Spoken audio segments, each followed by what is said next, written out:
Tú, Nefertiti o Anck-Su-Namun.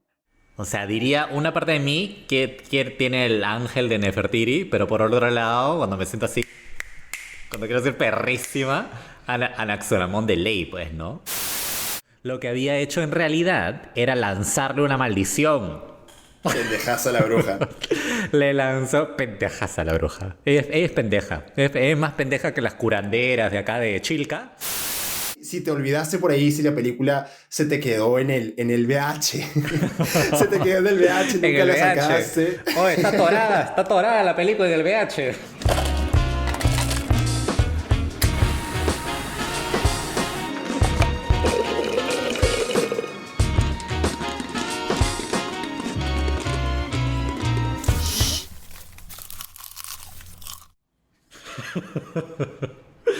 Hola, hola, hola y bienvenidos sean todos a este nuevo episodio. Todas y todes.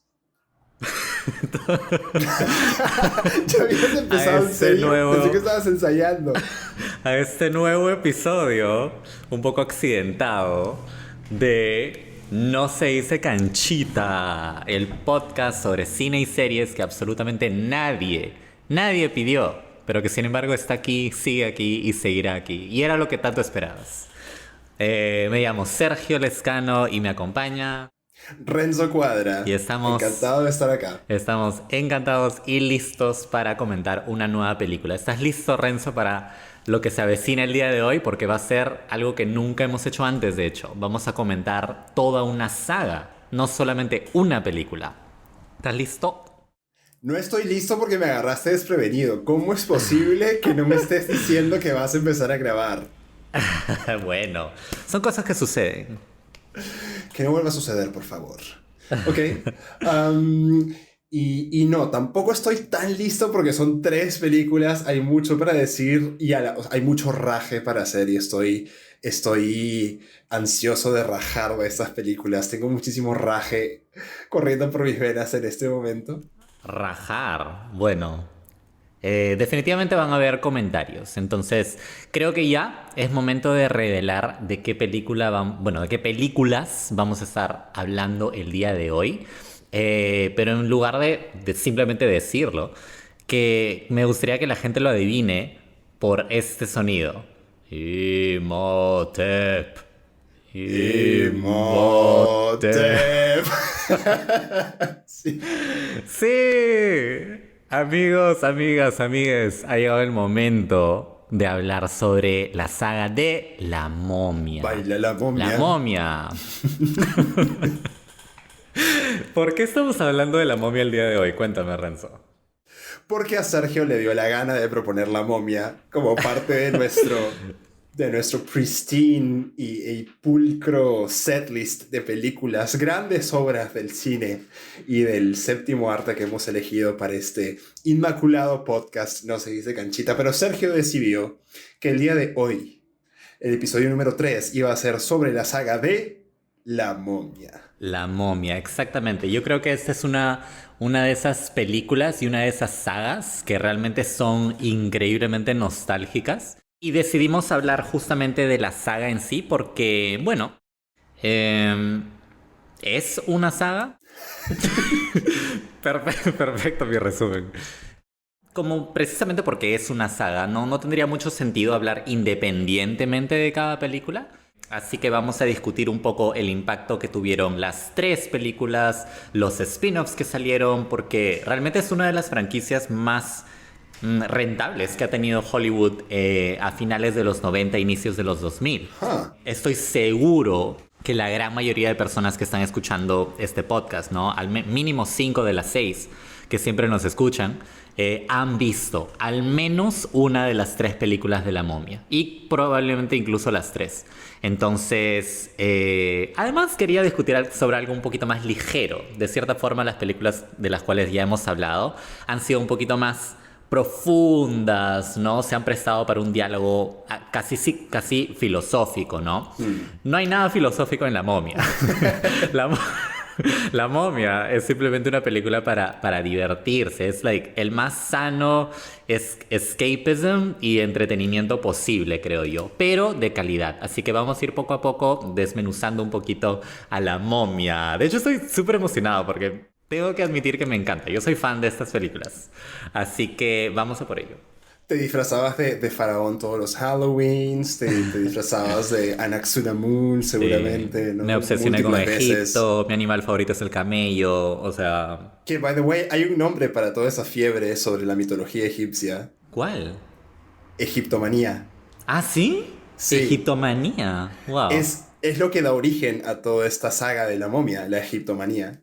Wow. Bueno, de hecho, en la primera película hablan sobre un personaje y se refieren a él como el egiptólogo, Egyptologist. Entonces, eso es como como biólogo, ¿no? Biólogo, geólogo, egiptólogo, debe ser el que estudia Egipto. Claro.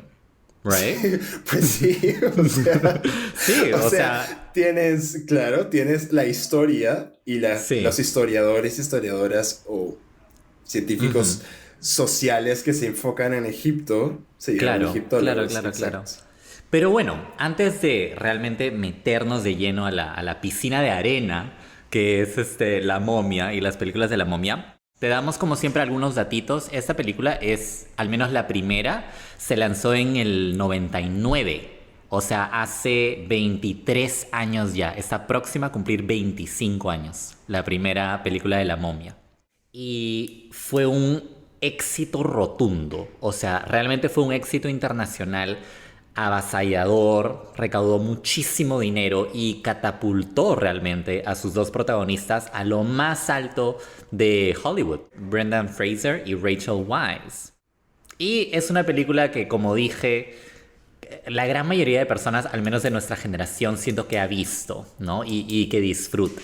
Entonces, a propósito de esta discusión, esta película la dirigió Stephen Sommers, que realmente no ha dirigido nada más que yo haya visto. Estuve averiguando un poco de su filmografía y realmente es como que... Fue suficiente con la momia, o sea, ya esa es su obra maestra de toda la vida, ¿para qué más? Sí, se retiró después, ¿no? Tiene obviamente algunas otras películas, algunas con buenas críticas, pero realmente ninguna con el mismo perfil, ninguna tuvo el mismo éxito que ha tenido La Momia, ¿no? Entonces, eso es algo interesante, por ejemplo, de este director, Stephen Sommers. Justamente ahorita estaba viendo su filmografía y realmente sus mejores trabajos fueron al inicio de su carrera, antes incluso de La Momia. Él hizo una adaptación, un live action del Libro de la Selva, ¿sabías? No, ni idea, ¿de qué año? Sí, ajá, en el 94 lo hizo, alucina. Bueno, es un director noventero, 100%. Es un director noventero, definitivamente. Y antes de eso hizo una que fue Las aventuras de Huck Finn con Elijah Wood, que también tiene críticas bastante aceptables, pero de ahí realmente estaba en una racha muy negativa porque dirigió una película que realmente le fue muy mal en crítica, fue escritor de otra que realmente también le fue bastante mal, pero de repente llegó 1999 y... Este patita realmente como que he struck gold, como decimos, ¿no? Como que encontró oro, porque él escribió y dirigió La Momia y automáticamente llegó el éxito increíble a su vida. Entonces, empecemos por ahí, amigos, amigas, amigues. La Momia es una franquicia exitosísima que ha generado muchísimas ganancias económicas. Incluso hay muchos spin-offs de La Momia. No sé si tú llegaste a ver El Rey Escorpión, por ejemplo. Sí, y me encantó. El Rey Escorpión, yo te conté eso. El Rey Escorpión fue la primera película que yo vi en el cine de adultos. Es decir, de adultos entre comillas, ¿no? Porque es una película tipo PG-13. Pero, sí, totalmente. Claro, pero fue la primera película adulta, entre comillas, que yo vi en el cine. ¿Qué viste tú? Y la vi con mi papá y yo tenía como 11 años, 10 años. Ya, sí. Y de hecho, esta película, El Rey Escorpión, pues era la primera vez, bueno, no la primera, porque la primera vez que actuó el actor famoso La Roca, que era este luchador de la, ¿no? ¿Cómo se llama eso? La WWF, una cosa así. Sí, ¿no? sí. Una cosa así de lucha libre. Sí. Este actor tuvo un rol secundario en la segunda película de La Momia, ¿no? Que este mismo personaje tendría luego de la trilogía su spin-off, ¿no? Que es El Rey Escorpión. que también tuvo secuelas, ¿no? Que realmente no fueron nada exitosas, pero bueno, ahí está, ahí están, ¿no? Y aparte de esto, pues, ¿qué más? Han habido otras versiones incluso de La Momia, ¿cierto? Sí, sí, sí. Hay que hablar un poco de esas otras versiones porque, bueno, en primer lugar, La Momia, la película original del 99, es ya un remake de una película mucho anterior, No shit. de otro director, pero es básicamente la misma historia, ¿no? Oh, no sabía Sí, sí, eso. sí, una película en blanco y negro que tenía básicamente la misma historia, pero era totalmente, digamos, era otro espíritu de la película. O sea, no era un espíritu así medio de comedia, no era tanto el énfasis en la aventura, era un poco más de terror. Entonces, La Momia en sí ya es un reboot de esta película original anterior. Y a partir de ahí, pues se ha armado toda esta franquicia y esta saga. Ok, ok, perfecto. Y lo que quería mencionar también antes es que crearon una montaña rusa inspirada en La Momia también. En la que yo he tenido el honor de No, subirme no en Orlando. way. Por O supuesto sea, que uno sí. acá a la justa si se sube al gusanito y Renzo se ha ido a la montaña rusa de La Momia. A todo esto me subí, me subí con mi tía Ok, ya. y mi tía terminó traumatizada y creo que se le dobló el cuello después Oh, por Dios. del ride. O sea, Dios acabas mío. de darme un flashback A tu increíble. infancia. No, esto no fue mi infancia. Esto Adolescencia. fue el 2015, Oh, ya hace relativamente poco. hace muy poco. Ya. Fui, queridos oyentes, fui con mi mamá y con mi tía, saludos a mi tía Nelia, No. a Orlando. O sea, fuimos Ya. a todos los parques, mi mamá, mi Ajá. tía y yo. Ya. Y nos subimos a todos los rides de Ya. Universal y nos subimos al de la momia. ¡Qué excelente! Ya. Yo así con los brazos arriba, como disfrutando cuando salía de las momias, te tocaban, te echaban baba, Claro. ¿no? De todos lados, de Sí. pronto se ponía todo oscuro y salían manos de las paredes, en fin. Ya. Y mi tía traumada, ¿no? De por vida. No era realmente el terror, el susto, ¿Sí, sino no? que era el remesón. Era el remesón del ride. Uy, Porque era claro. fuerte. O sea, había momentos donde de pronto te caías. De la montaña rusa en sí. No es una montaña rusa, es más bien como un ride. Es como una especie de casa del terror. Ok. Pero en la que estás en un carrito. Ya. Entonces es más como la atmósfera medio terrorífica, Tenebrosa. exacto, tenebrosa, ¿no? Ujú, de Egipto. Lúgubre, exacto, más que una montaña rusa. Entiendo. ¡Qué genial! ¿Ven? O sea, Renzo tiene una conexión muy profunda, más profunda incluso que yo, con el tema de la momia, porque él incluso, o sea, fue tan fan de la película que viajó exclusivamente, ¿no? A Orlando para el ride de la momia. Exclusivamente, o sea, el mundo de Claro. Harry Potter no me valía vergas. No, el resto fue, pero ya secundario, ¿no? Fue un agregado. Tú fuiste por Imhotep. Yo fui a que Imhotep me eche baba, Tal completamente. cual, tal cual.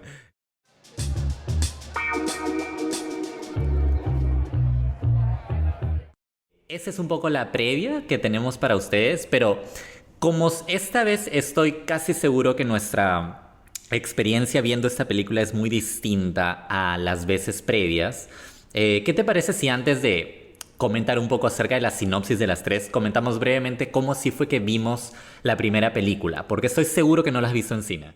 Tienes razón, yo no me acuerdo cuándo ha sido la primera vez que la vi, pero tiene que haber sido en los dos Ujú, mil ujú. y pico. Estaba en el colegio, seguramente fue alquilada en Blockbuster.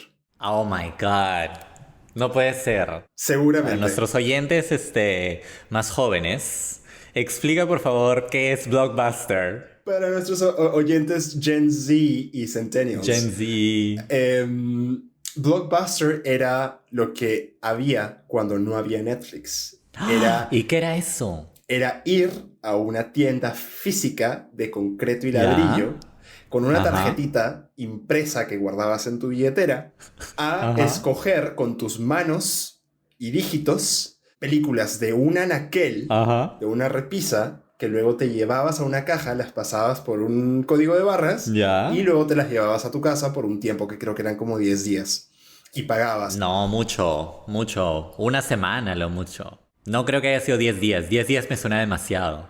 Habrán sido 3. No, no eran 3 días, era más. ¿Más? Porque uno no iba, o sea, uno iba por ahí cada semana de volver. Cada semana, claro. Pero por eso digo, o sea, más o menos eran como, creo que eran 10 días, pero eran 10 días tipo calendario, ¿no? Porque Ya. Bueno, detalles ahí logísticos, pero el hecho es que tenías que ir a retornar tus películas a tiempo. Porque si llegabas tarde, por cada día de tardanza, te cobraban como 10 soles por película. Era carísimo. Oye, ¿qué? O sea, para empezar, que la suscripción ya era muy cara. Y además, la multa era un ojo de la cara. O sea, A la miércoles. O sea, te gastabas un chupo de plata solamente en Imhotep. solamente en Imhotep, o sea, así, ya si te olvidaste por ahí, si la película se te quedó en el VH. Se te quedó en el VH, En nunca el la VH. sacaste. Oh, está atorada la película del VH. Dios mío. Si se te atoraba la película del VH, si se te dañaba la cinta, El disco se te en sí. enredaba. O disco, sí, porque... Fuiste. Porque todavía era... Claro, fuiste, ¿no? Te mandaban a la Infocor. A la Infocor te mandaban. Era como que no, daño a la película, propiedad intelectual. Oye, qué increíble. Señor, no le podemos dar el préstamo porque vemos que tiene un registro aquí rojo. Sí, tiene una deuda de 3 millones de soles. Ay, es que lo digo. No devolví mi VH de la momia. No devolví mi VH de la momia por ahí en el 2003. Por favor, dame el préstamo. Ay, bueno, estos son el tipo de cosas que la generación Netflix evidentemente nunca experimentó, pues, ¿no? Así no que... tuvieron el placer de disfrutar estas épocas. No tuvieron la dicha de gozar esto, que realmente yo sí gocé, o sea, es algo que es una emoción que realmente solo la puedo comparar, ni siquiera igual, pero al menos es comparable a ir al Hueco o a Polvos, ¿no? Y ver, pues, ¿no? Files de película tras película y poder comprar físicamente, pero había algo distinto porque el Blockbuster ocurrió antes de la piratería. O sea, antes de que existiera la piratería de discos, al menos de películas, existían las cadenas autorizadas, ¿no? Como Blockbuster, que tenían, pues, estas películas originales, ¿sí? Originales. Entonces, tenía otro feeling, definitivamente. Y ahora que lo pienso, tiene sentido de que se pongan tan exquisitos con el tema de devolverlas, porque eran cintas originales, pues, ¿no? Sí, claro. Entonces, realmente no podías. Era impensable quedarte con una de esas. O sea, si alguien ahorita tiene una película de Blockbuster, es una reliquia, realmente. Por favor, cuéntenos en los comentarios cuando este episodio se publique. Cuéntenos si ustedes han guardado ilegalmente. ¡Ay, Dios mío! ¿No? O están traficando películas en VHS o en DVD o en... No sé si Blu-ray llegó a estar en Blockbuster alguna vez. Creo que no. Estás loco, olvídate, Pero bueno, olvídate. Cuéntenos si tienen alguna cinta o película de Blockbuster que están guardando secretamente ahí en el closet. Ay, Blockbuster. Que no se note que estamos buscando un auspicio de Blockbuster, No, que by the way, para nada. está buscando volver Ajá. a la industria. ¿Quién sabe con qué? Entonces, mira, si es que tú la viste así, alquilada en Blockbuster, yo estoy 100% seguro de que la primera vez que vi La Momia fue definitivamente incompleta y fue uno de esos sábados, uno de esos domingos que estaba en la casa, así, o un jueves en la tarde y que la pasaban en TNT. Toda la vida pasaban La Momia en TNT, así, ¿no? Claro. Y en varias de esas ocasiones yo encontraba la película, ¿no? A veces un poquito empezada, a la mitad, qué sé yo, y recuerdo claramente que siempre me quedaba viéndola. Sea en la parte que la encontrara, me quedaba viendo La Momia. Entonces... Era como el Chavo. Claro, como el Chavo, o como Friends, que toda la vida, ¿no? Estaba ahí, pues ya se casó el episodio, pero ya no me interesa y lo sigo viendo desde donde lo encuentro. Claro. Pero creo que la primera vez que vi La Momia completa debe haber sido ya en la era de Netflix y que descubrí que estaba ahí y se me antojó verla, pues, ¿no? De inicio a fin. Sí, me parece que así fue, Renzo. Ajá, ese fue un poco mi trayecto con La Momia, entonces es uno muy diferente al de episodios pasados, ¿no? Que hemos ido al cine o que hemos comprado esa película, no, para mí fue encontrar, y estoy seguro que a muchos les ha pasado lo mismo, que la encontraban simplemente en la tele y pues claro. no, era entretenida, uno la terminaba viendo, y ahora con Netflix, que están las 3, por cierto. Las 3 películas de la trilogía están en Netflix. Aprovechen porque las van a sacar pronto, sí. ¿Ah, sí? Digo, porque nada en Netflix, nada que no sea producido por Netflix se queda en Netflix eternamente. Ah, ya. Entonces, aprovechen que se les va la momia. Aprovecha, es que se va. Olvídate, obvio. olvídate. Sí. ¿A dónde se va? A Egipto. Claro, tiene que regresar, pues. Entonces, esa fue un poco la experiencia que yo tengo con la momia. Pero ¿sabes qué? Lo que sí te voy a decir antes de empezar un poco con la sinopsis es que qué chévere y qué bacán que me haya dado el gusto de verla de inicio a fin, porque es una de mis franquicias, es uno de mis gustos culposos. Eso es lo que es la momia, te juro. Entonces, ¿qué te parece si vamos un poquito pintando el panorama de la historia misma de la momia? Eso mismo. Entonces, bien, yo creo que puedo dar la sinopsis y con eso vamos comentando sobre ya el desglose de todo el plot de esta película. Sí, que de hecho la historia es bastante interesante, así que por ahí te voy ayudando con algunos detalles y vamos, porque tiene muchas piezas, son como dos historias que forman la momia, Es cierto. ¿no? Uno que es la historia de amor, estoy adelantándome un poquito, entre Imhotep y Anck-su-namun, y luego la segunda historia de amor, que es entre Rick y Evelyn o Evie. Entonces, adelante Renzo con la sinopsis. Bien, vamos con la sinopsis entonces. La momia 1999 y dice: en una excavación en la antigua ciudad de Hamunaptra, la ciudad de los muertos, un explorador estadounidense despierta una momia que regresará a la vida tratando de recuperar a su amada mientras trae caos al mundo. ¡Caos al mundo! Sí, tal cual, tal cual. Ese explorador estadounidense sería nada más y nada menos que Brendan Fraser, actor que le da vida a Rick O'Connell, protagonista de La Momia. Ahora, interesante que en esta descripción también mencionan justamente a la momia que despierta y que regresa a la vida tratando de recuperar a su amada. Entonces, amigos, amigas y amigues, es el detalle que es el núcleo, al menos de las dos primeras películas de La Momia. Imhotep. ¿Quién era este personaje de Imhotep? Imhotep era el sacerdote del faraón, allá por los, no sé, un billón de años antes de Cristo, donde habían faraones. Había el faraón, que era Seti I. Allá en los tiempos de los faraones. Allá en los tiempos de faraones, había un faraón que era Seti I. ¿Ya? Y este faraón tenía su esposa, ¿no? Que era Anck-su-namun. Concubina. Porque ellos no tenían una sola esposa, tenían una multitud de concubinas que conformaban su harem. Entonces, Anck-su-namun era una de ellas. Man, ya. Pero era la principal, definitivamente. La titular. Una de las titulares, claro, supongo. Bueno, yo creo que es la titular porque a ninguna de las otras siquiera se la menciona. Ok, bueno, era la firme entonces. Era la firme. Entonces, así vamos. Entonces estaba el faraón Seti I, que tenía su concubina Anck-su-namun, y hasta ahí todo bien.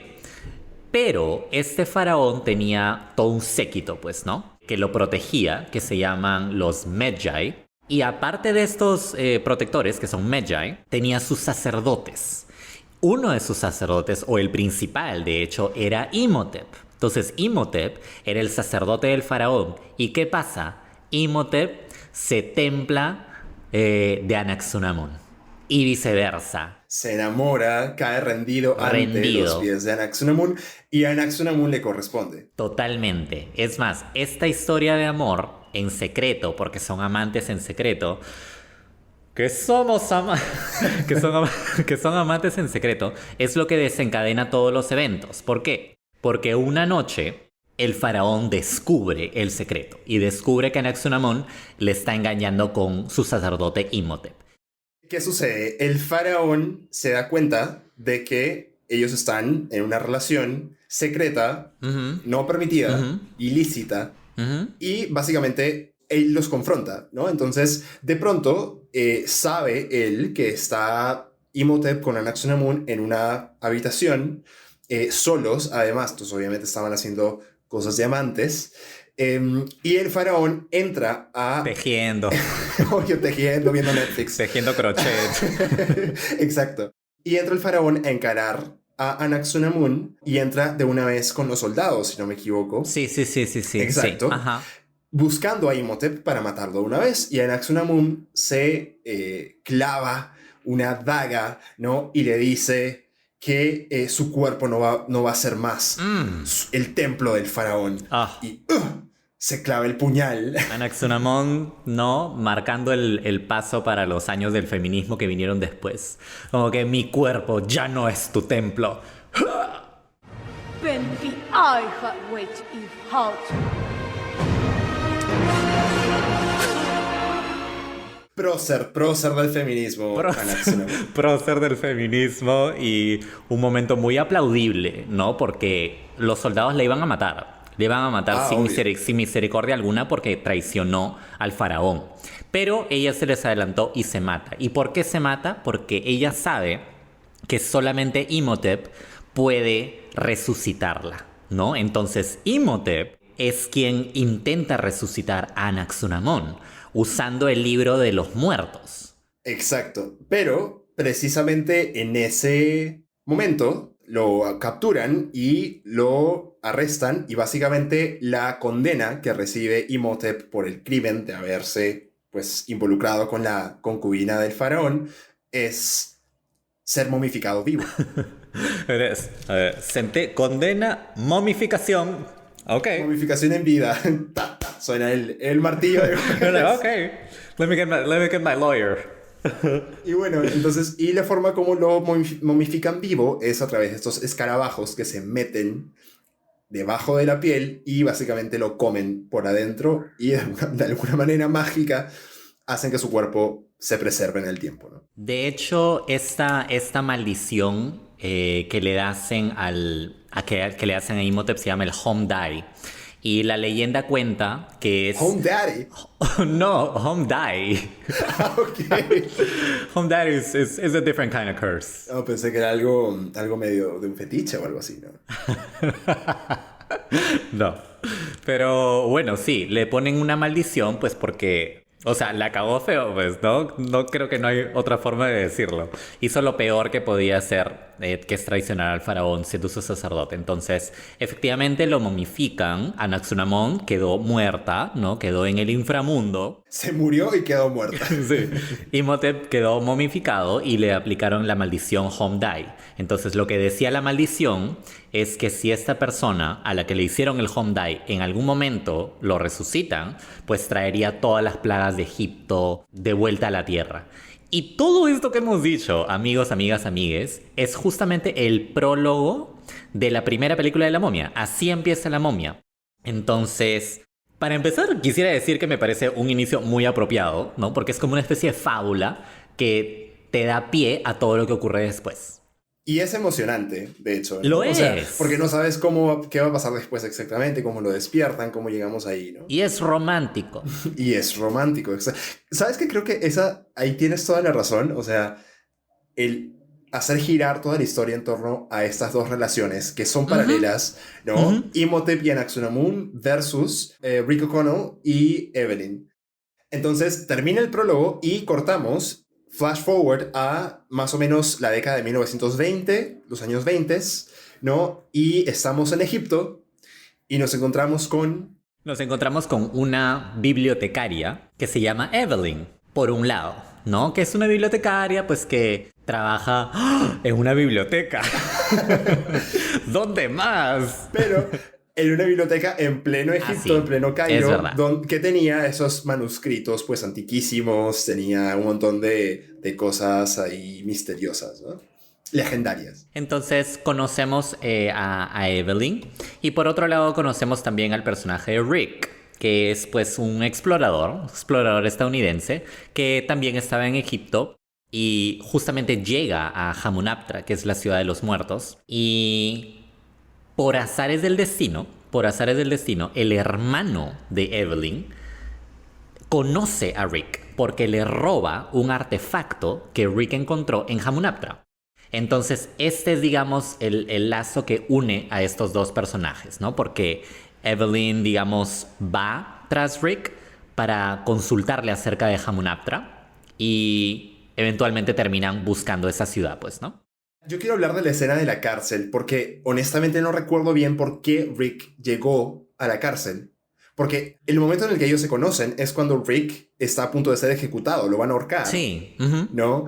Y Evelyn le salva la vida. Pero ¿cómo es que llega Rick a la cárcel? Rick llega a la cárcel, no estoy 100% seguro, de hecho. Creo que es una de esas cosas de la película que no le dan una explicación por completo, sino simplemente como que lo ponen y uno queda de interpretación de cada uno, ¿no? No le dan tanta importancia. Ok.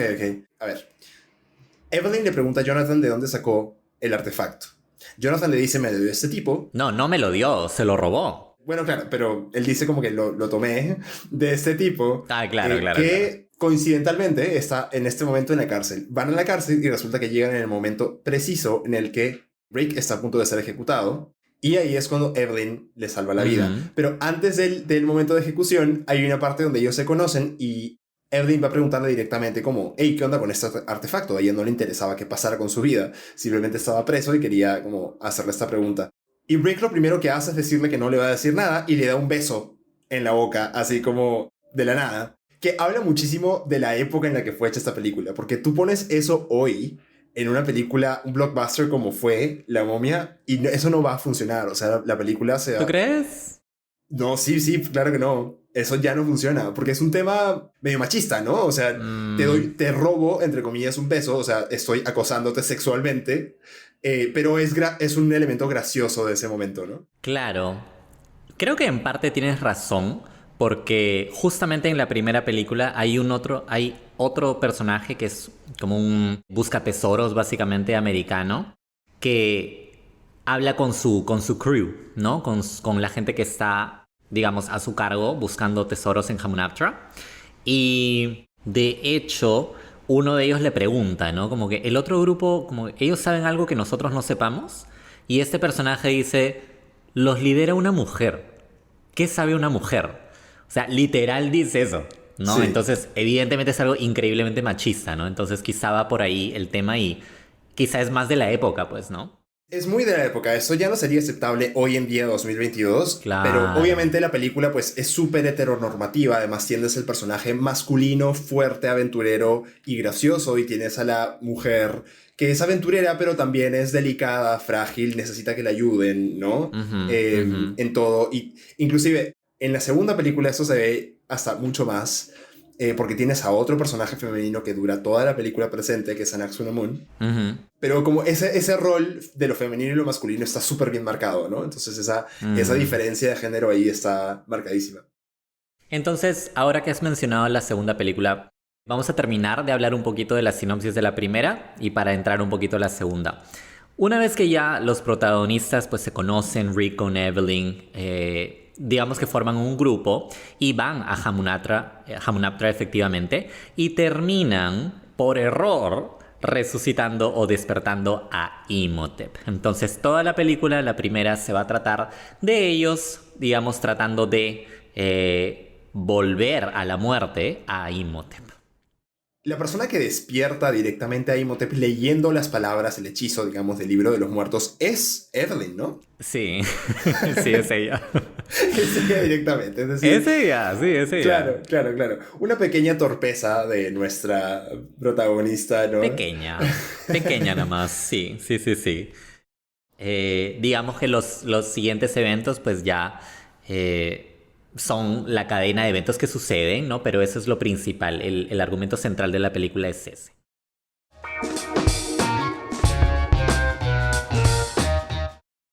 Hablemos un poquito de la calidad visual de la primera. La primera tiene una calidad visual que me parece muy bien lograda para la época. O sea, para 1999, lo que lograron... Sí. Hay algo interesante y es, antes de que saliera esta película de La Momia, en 1999, La Momia como concepto, como villano, había estado siempre, digamos, o sea, ya había pasado a la dimensión de lo aburrido, de lo trillado y de lo gracioso. O sea, tenías 1000 capítulos de Scooby-Doo con momias que eran básicamente fantasmas envueltos en papel higiénico. Y, por ejemplo, en una entrevista con el director de La Momia, él dice súper claro que la decisión de cómo construir visualmente a la momia, a Imhotep, en esta película fue muy detallada porque ellos querían diferenciarse de ese concepto de la momia, pues que, o sea, es hilarante, un poco cartoonish.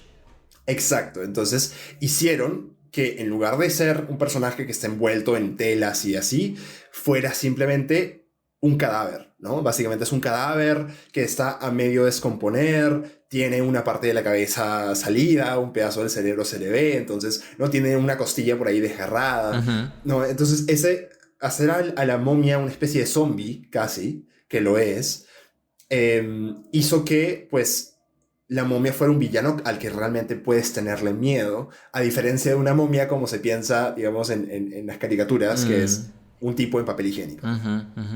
Sí, yo siento que esta película tiene elementos del cine de terror, pero siento que nunca llega realmente a ser cine de terror per se, ¿no? Definitivamente estamos, en mi opinión, ante una película de aventuras, ¿no? Totalmente. Totalmente, 100%. Ahora, sí se utilizan recursos de películas de terror, ¿no? Sí, hay escenas que sí son muy de ese como scare jump, claro, y ese sobresalto, ¿no? Inclusive hay una escena muy buena que es la escena donde el explorador estadounidense de lentes, que es súper ciego sin lentes, ¿no? Me encanta esa escena. Esa escena es genial, y sí es una escena muy de terror, ¿no? Se le caen los lentes, entonces ya no puede ver nada, y está en la oscuridad tratando de encontrar sus lentes, y de pronto se le aparece Imhotep y se lo come, ¿no?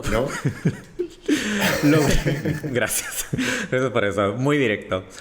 Lo extremadamente chévere de esa escena es que, no sé si la recordarás, yo justo la acabo de ver hace poquito, es un plano cerradísimo de los ojos del pata.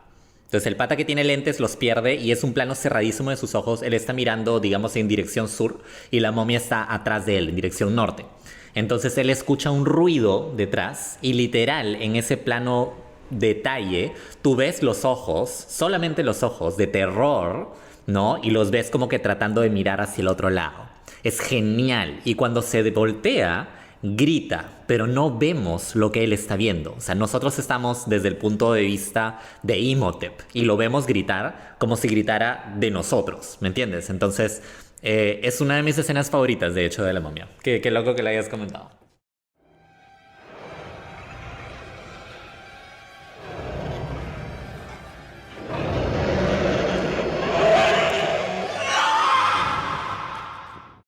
Claro, y hay otro componente más, aparte de todo el tema como de, digamos, esa descomposición corporal que siempre va a dar miedo, porque es un miedo a la muerte, es un miedo a lo gráfico, a lo gore, ¿no? También hay otro punto que fue lo que a mí en lo personal más me impactó cuando yo veía La Momia, pues de niño, porque esta película salió cuando yo era un niño todavía, que son los escarabajos come cuerpo. Esos escarabajos eran súper intimidantes porque básicamente se metían por donde sea y te comían por dentro. O sea, sí, ¿no? Y eran rapidísimos, venían en hordas. La idea es terrible. La idea da un miedo tremendo. La idea de ser comido vivo, ¿no? Lentamente, tal vez, por escarabajos que se meten por tu piel, por tu nariz, por las orejas. Es terrible. Entonces, también ese concepto a mí me pareció súper ganador y pues se hizo bien. O sea, la tecnología de la época permitió crear un muy buen villano visualmente atemorizante y también pues estos efectos de los escarabajos y todo ese terror corporal, ¿no?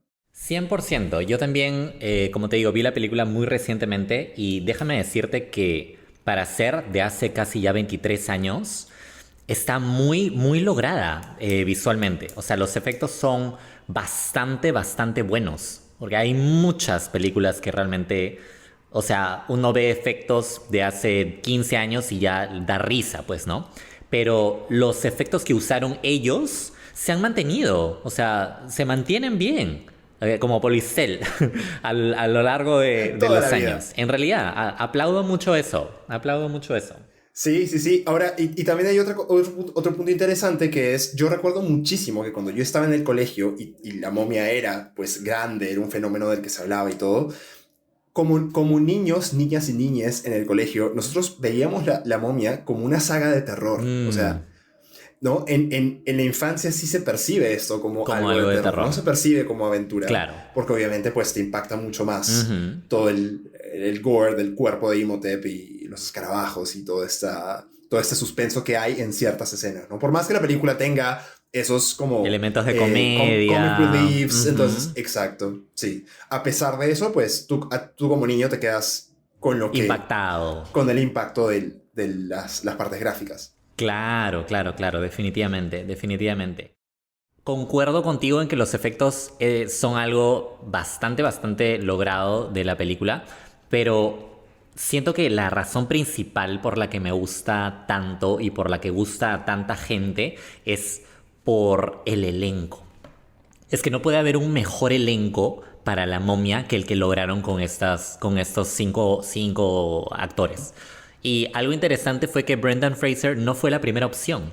O sea, antes de Brendan se lo habían ofrecido a Tom Cruise, a Brad Pitt. No. Y sí. Todo el sexy gang noventero de chicos. No, Tom Cruise, Brad Pitt, Brendan Fraser. O sea, se quedaron con el tercero. La opción número 3. Literal, y o sea, ellos o no estuvieron interesados o justo no estaban disponibles en ese tiempo. Pero es muy interesante conocer que Brendan no fue la primera opción para Rick O'Connell. Porque ahorita realmente es muy difícil tratar de imaginar a cualquier otro actor en este rol. Es buenísimo Brendan Fraser como Rick.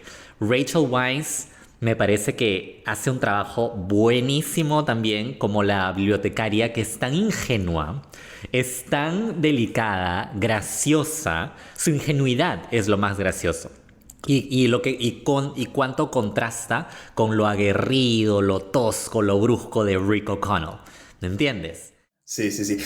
A eso voy, ¿no? Como ese rol femenino muy estereotípicamente femenino, es la ingenuidad, la pureza, entre comillas, ¿no? O sea, básicamente es la Virgen María y el otro es, pues, el hombre, el macho alfa. Pero yo siento que es la Virgen María con un twist, la verdad, porque es muy inteligente. Muy inteligente, conoce todo esto acerca de Egipto, lee jeroglíficos, o sea, es recontra preparada ella. Pero sí, ¿no? Es súper ingenua. De hecho, una de mis escenas, la escena donde conocemos a Evelyn, me parece excelente. Que es, no sé si te acuerdas que ella está en la biblioteca y está ordenando libros y está trepada en una escalera. Y está poniendo, ¿no?, distintos libros en los diferentes estantes. Y hay uno que debería estar por el otro lado. Entonces, cuando trata de ponerlo del otro lado, se queda literal suspendida en la escalera, ¿no?, aterrada. Y de repente ya se cae y, o sea, se trae abajo toda la biblioteca prácticamente, ¿no? Porque cada estante va empujando el otro. Y así es como conocemos a Evelyn, una chica súper inteligente, pero a la vez torpe, ingenua y muy graciosa. Muy graciosa, la verdad.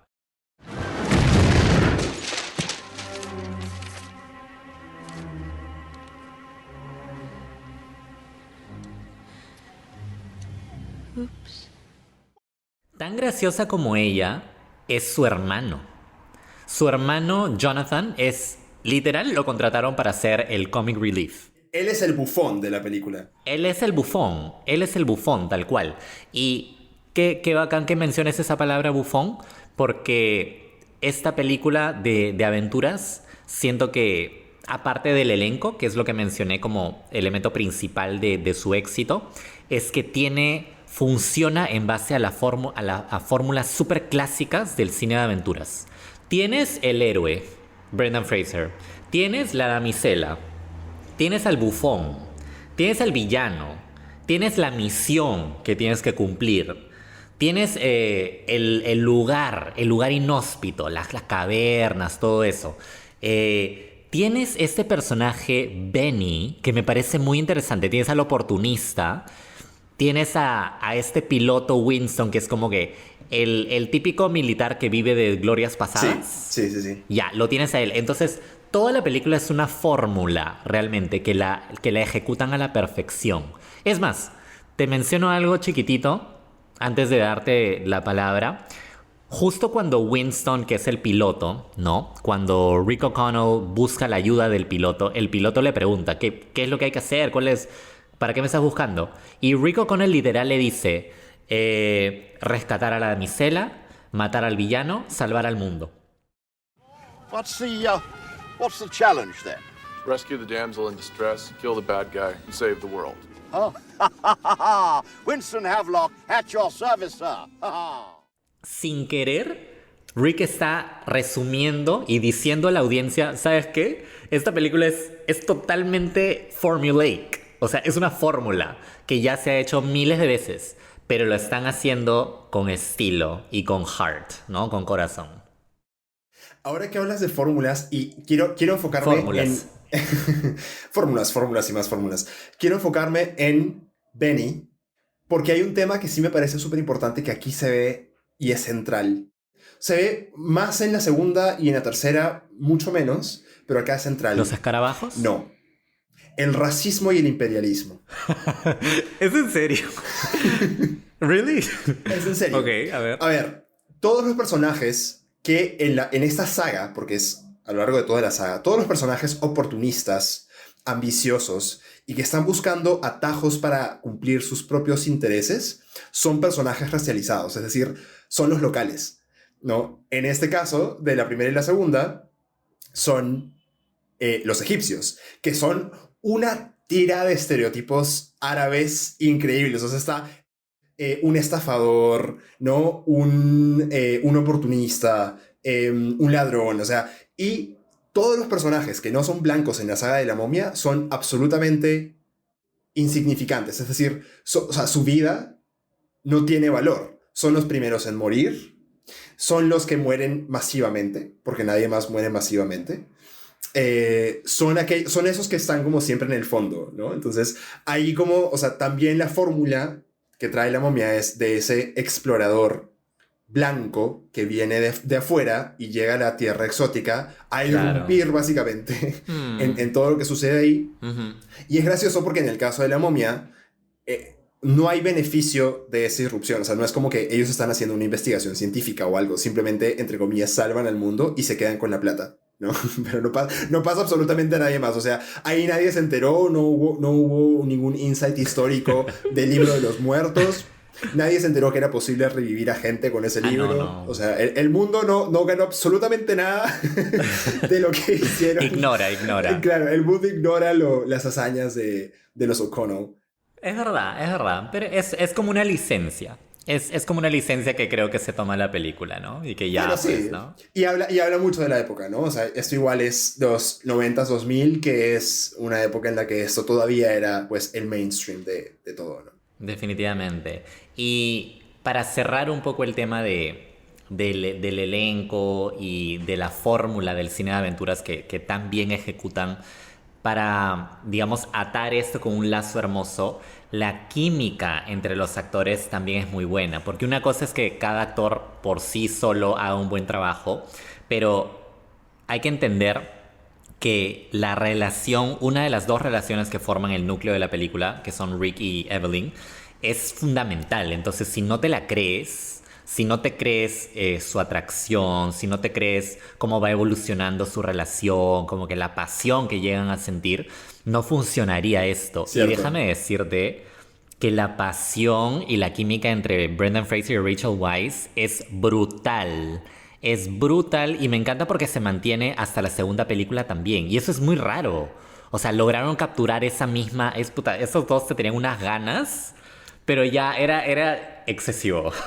Astronómico. Astronómico. Ok, sí, eso es verdad. La química, y creo que la química es algo que afortunadamente se mantiene para la segunda película. Y vámonos entonces para La momia regresa, película del 2001.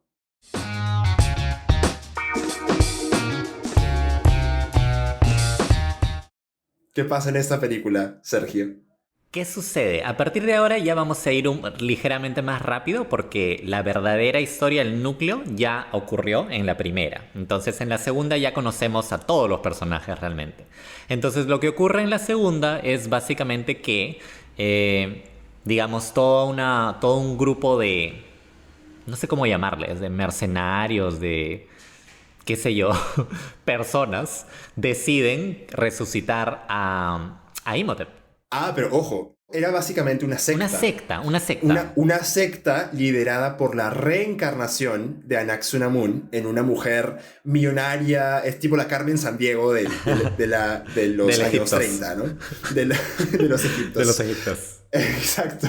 La Carmen Sandiego de los egiptos, que decide, ¿no?, usar su dinero para crear una secta y tienen la misión de revivir a Imhotep. ¿Y por qué quieren revivir a Imhotep? Porque ella era la reencarnación de Anaxunamun y pues ella era supuestamente la reina que iba a estar a la diestra de nuestro señor De su rey. y rey, de su majestad Imhotep, ¿no? Rey del caos. Claro, exactamente. Y previamente a esto, así como la primera, esta segunda película inicia con también una historia, una fábula acerca del rey escorpión, ¿no? Este guerrero de tiempos antiguos que hace un pacto con el dios Anubis, que para no morir, él le entrega su alma.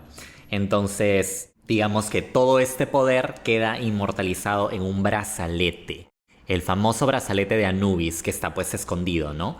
Y es justamente este brazalete donde volvemos a encontrar a estos personajes, Rick y Evelyn, excavando, buscando este brazalete y vienen con alguien más. Porque en esta segunda película ellos ya tienen un hijo.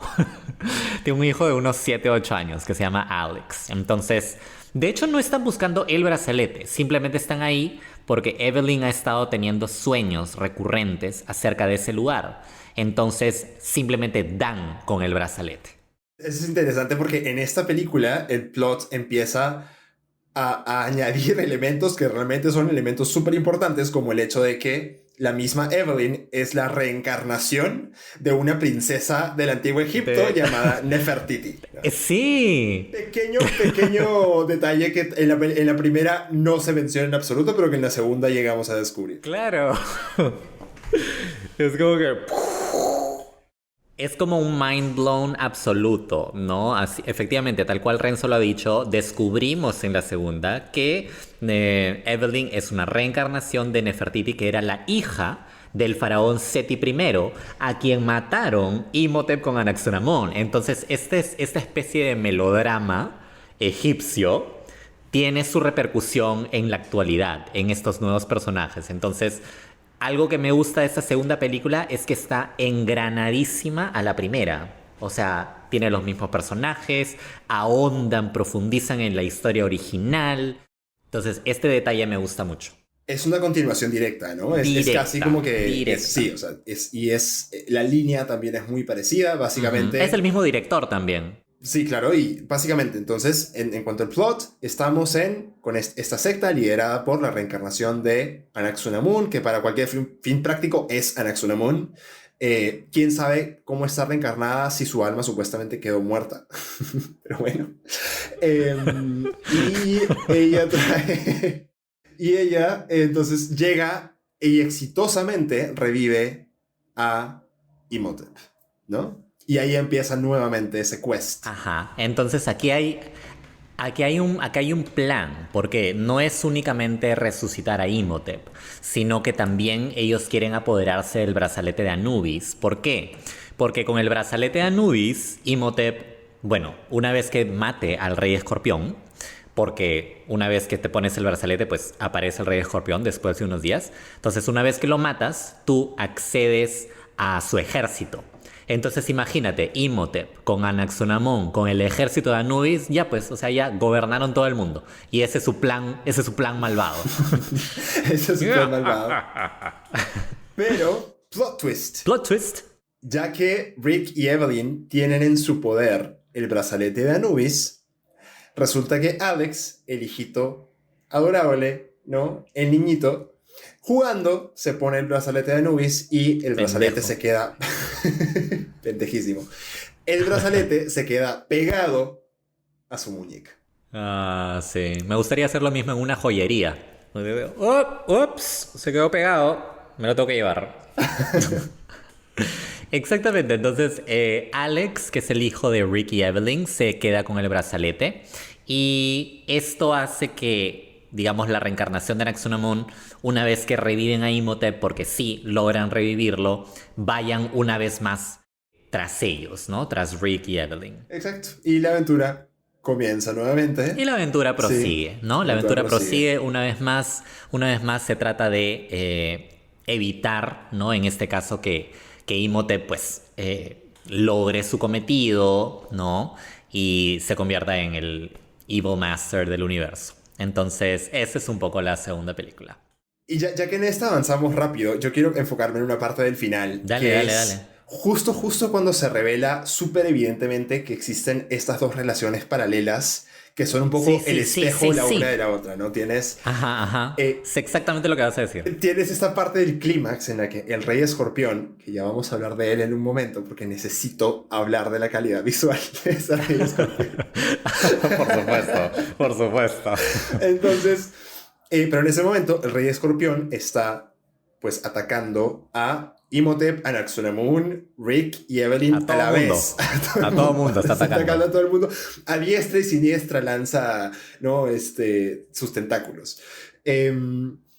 Y resulta que en una parte Rick e Imhotep caen, ¿no? A esta especie de abismo que básicamente es la puerta al infierno, porque abajo del abismo lo que hay son almas esperando para arrancarte, para quedarte con ella, ¿no? Sí. Otra imagen muy tenebrosa, ¿no? Sí. Muy macabra. Sí, muy macabra. Entonces, esas almas que están como en el infierno y están ahí listas para jalarte las patas apenas te les acerques. Rick e Imhotep están justo a punto de caer y Rick le grita a Evelyn como: Evelyn, sálvate, no regreses, vete, déjame aquí, yo moriré por ti porque te amo, ¿no? Y Evelyn no le hace caso, se sienta en lo que dice Rick y valerosamente pues va a salvar a su amado, ¿no?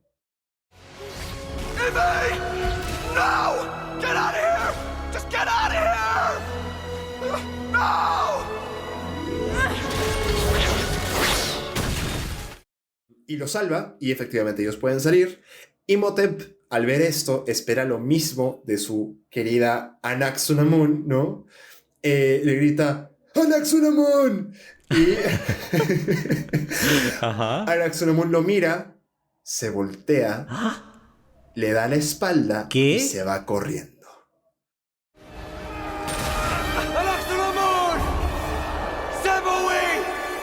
Savoy! No! Anaxunamun! Anaxunamun. That bitch. Perrísima Anaxunamun en ese momento. Perrísima porque puedo. Sí, realmente, mira, ¿cuánto te conozco que sabía exactamente que me ibas a mencionar esa escena? Porque es muy... Ahí ves realmente que el espejo entre estas dos relaciones por primera vez está mostrando algo totalmente distinto. Porque la pinta de pies a cabeza a Anaxunamun como realmente es. Y la verdad yo me sentí ligeramente traicionado como miembro de la audiencia, porque yo sí pensé que el amor de estas dos personas, Anaxunamun e Imhotep, pues era el verdadero, pues, ¿no? El firme. Entonces, ¿cómo se explica que Evelyn sí vaya a salvar a su esposo por más peligro que hay alrededor y Anaxunamun no lo haga? O sea, a mí me dolió. Ese momento de traición es demasiado fuerte. Yo tengo una explicación bastante clara, que es lo que te decía. O sea, es los roles de género.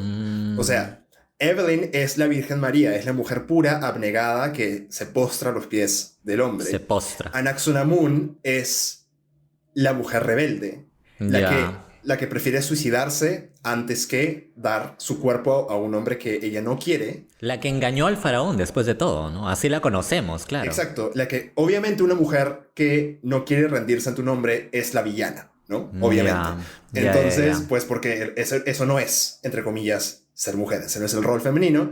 Entonces ella hace básicamente lo mismo con Imhotep. Ella se pone a ella misma primero, prefiere no correr el riesgo de quedarse atrapada junto con Imhotep en esa caverna que además estaba cayendo. O sea, eso no era simplemente que ellos estaban al borde de un abismo, sino que la caverna entera se estaba cayendo.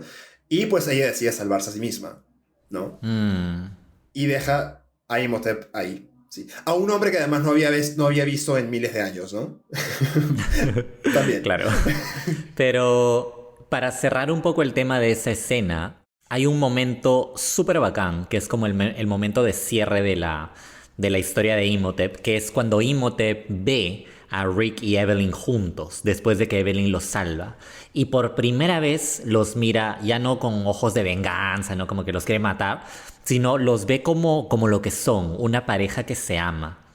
Y es algo que le duele a Imhotep porque es lo que él pensaba que él tenía con Anaxunamun, pero se ha dado cuenta que no lo tiene, que fue una mentira de cierta forma, o que no era un amor tan fuerte como el de ellos. Y él tiene una especie de gesto como diciendo, ok, como que adelante, vivan ustedes que están enamorados y yo me voy. Se le aguan los ojos. Oye, es dice, hermoso. Lanza un lamento. Anaxunamun. ¿En serio? Ay, no me acuerdo de eso. Y sí, mira, y la cámara lo enfoca, es un primer plano de su cara. Es un primer plano, sí. Ajá. Dice Anaxunamun y de pronto ¡fua! Se deja caer. Se entrega. Cual Gandalf con el Balrog en Moria, ¿no?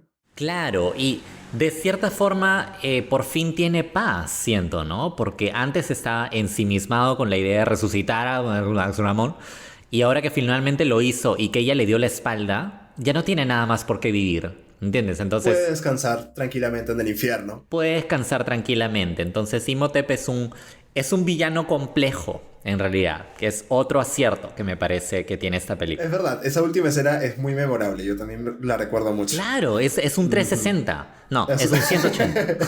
Es un 180. Es un 180. Sergio aprendiendo que 360 significa que vuelves al mismo lugar, al mismo punto de partida. Círculo entero. Sí. Quiero, solamente antes de cerrar con La momia regresa. La momia 2. La momia 2. Quiero detenerme en otro punto que me parece... ¿Cuál? A mí me pareció una cosa jaladísima de los pelos. ¿Cuál? Que es, en una parte, Anaxunamun, cuando está por ingresar al templo del rey escorpión, de la pirámide esta, de pronto se encuentra con Nefertiti, o sea, con Evelyn, Ajá. ¿no? Se enfrentan y Anaxunamun no lo piensa dos veces, de una vez, ¡juácata! Le clava el puñal. ¿Ya? Y la mata. Y la mata. Facilísimo, la mató facilísimo. Ella corre por la vida matando gente como si no hubiera un mañana. Ella es perrísima, como ya dijimos.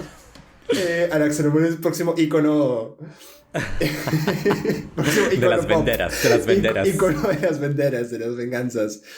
Entonces tienes a la protagonista, la mamá de Alex, la esposa, la mujer inmaculada de Rick. La icónica. La icónica muerta, ¿no?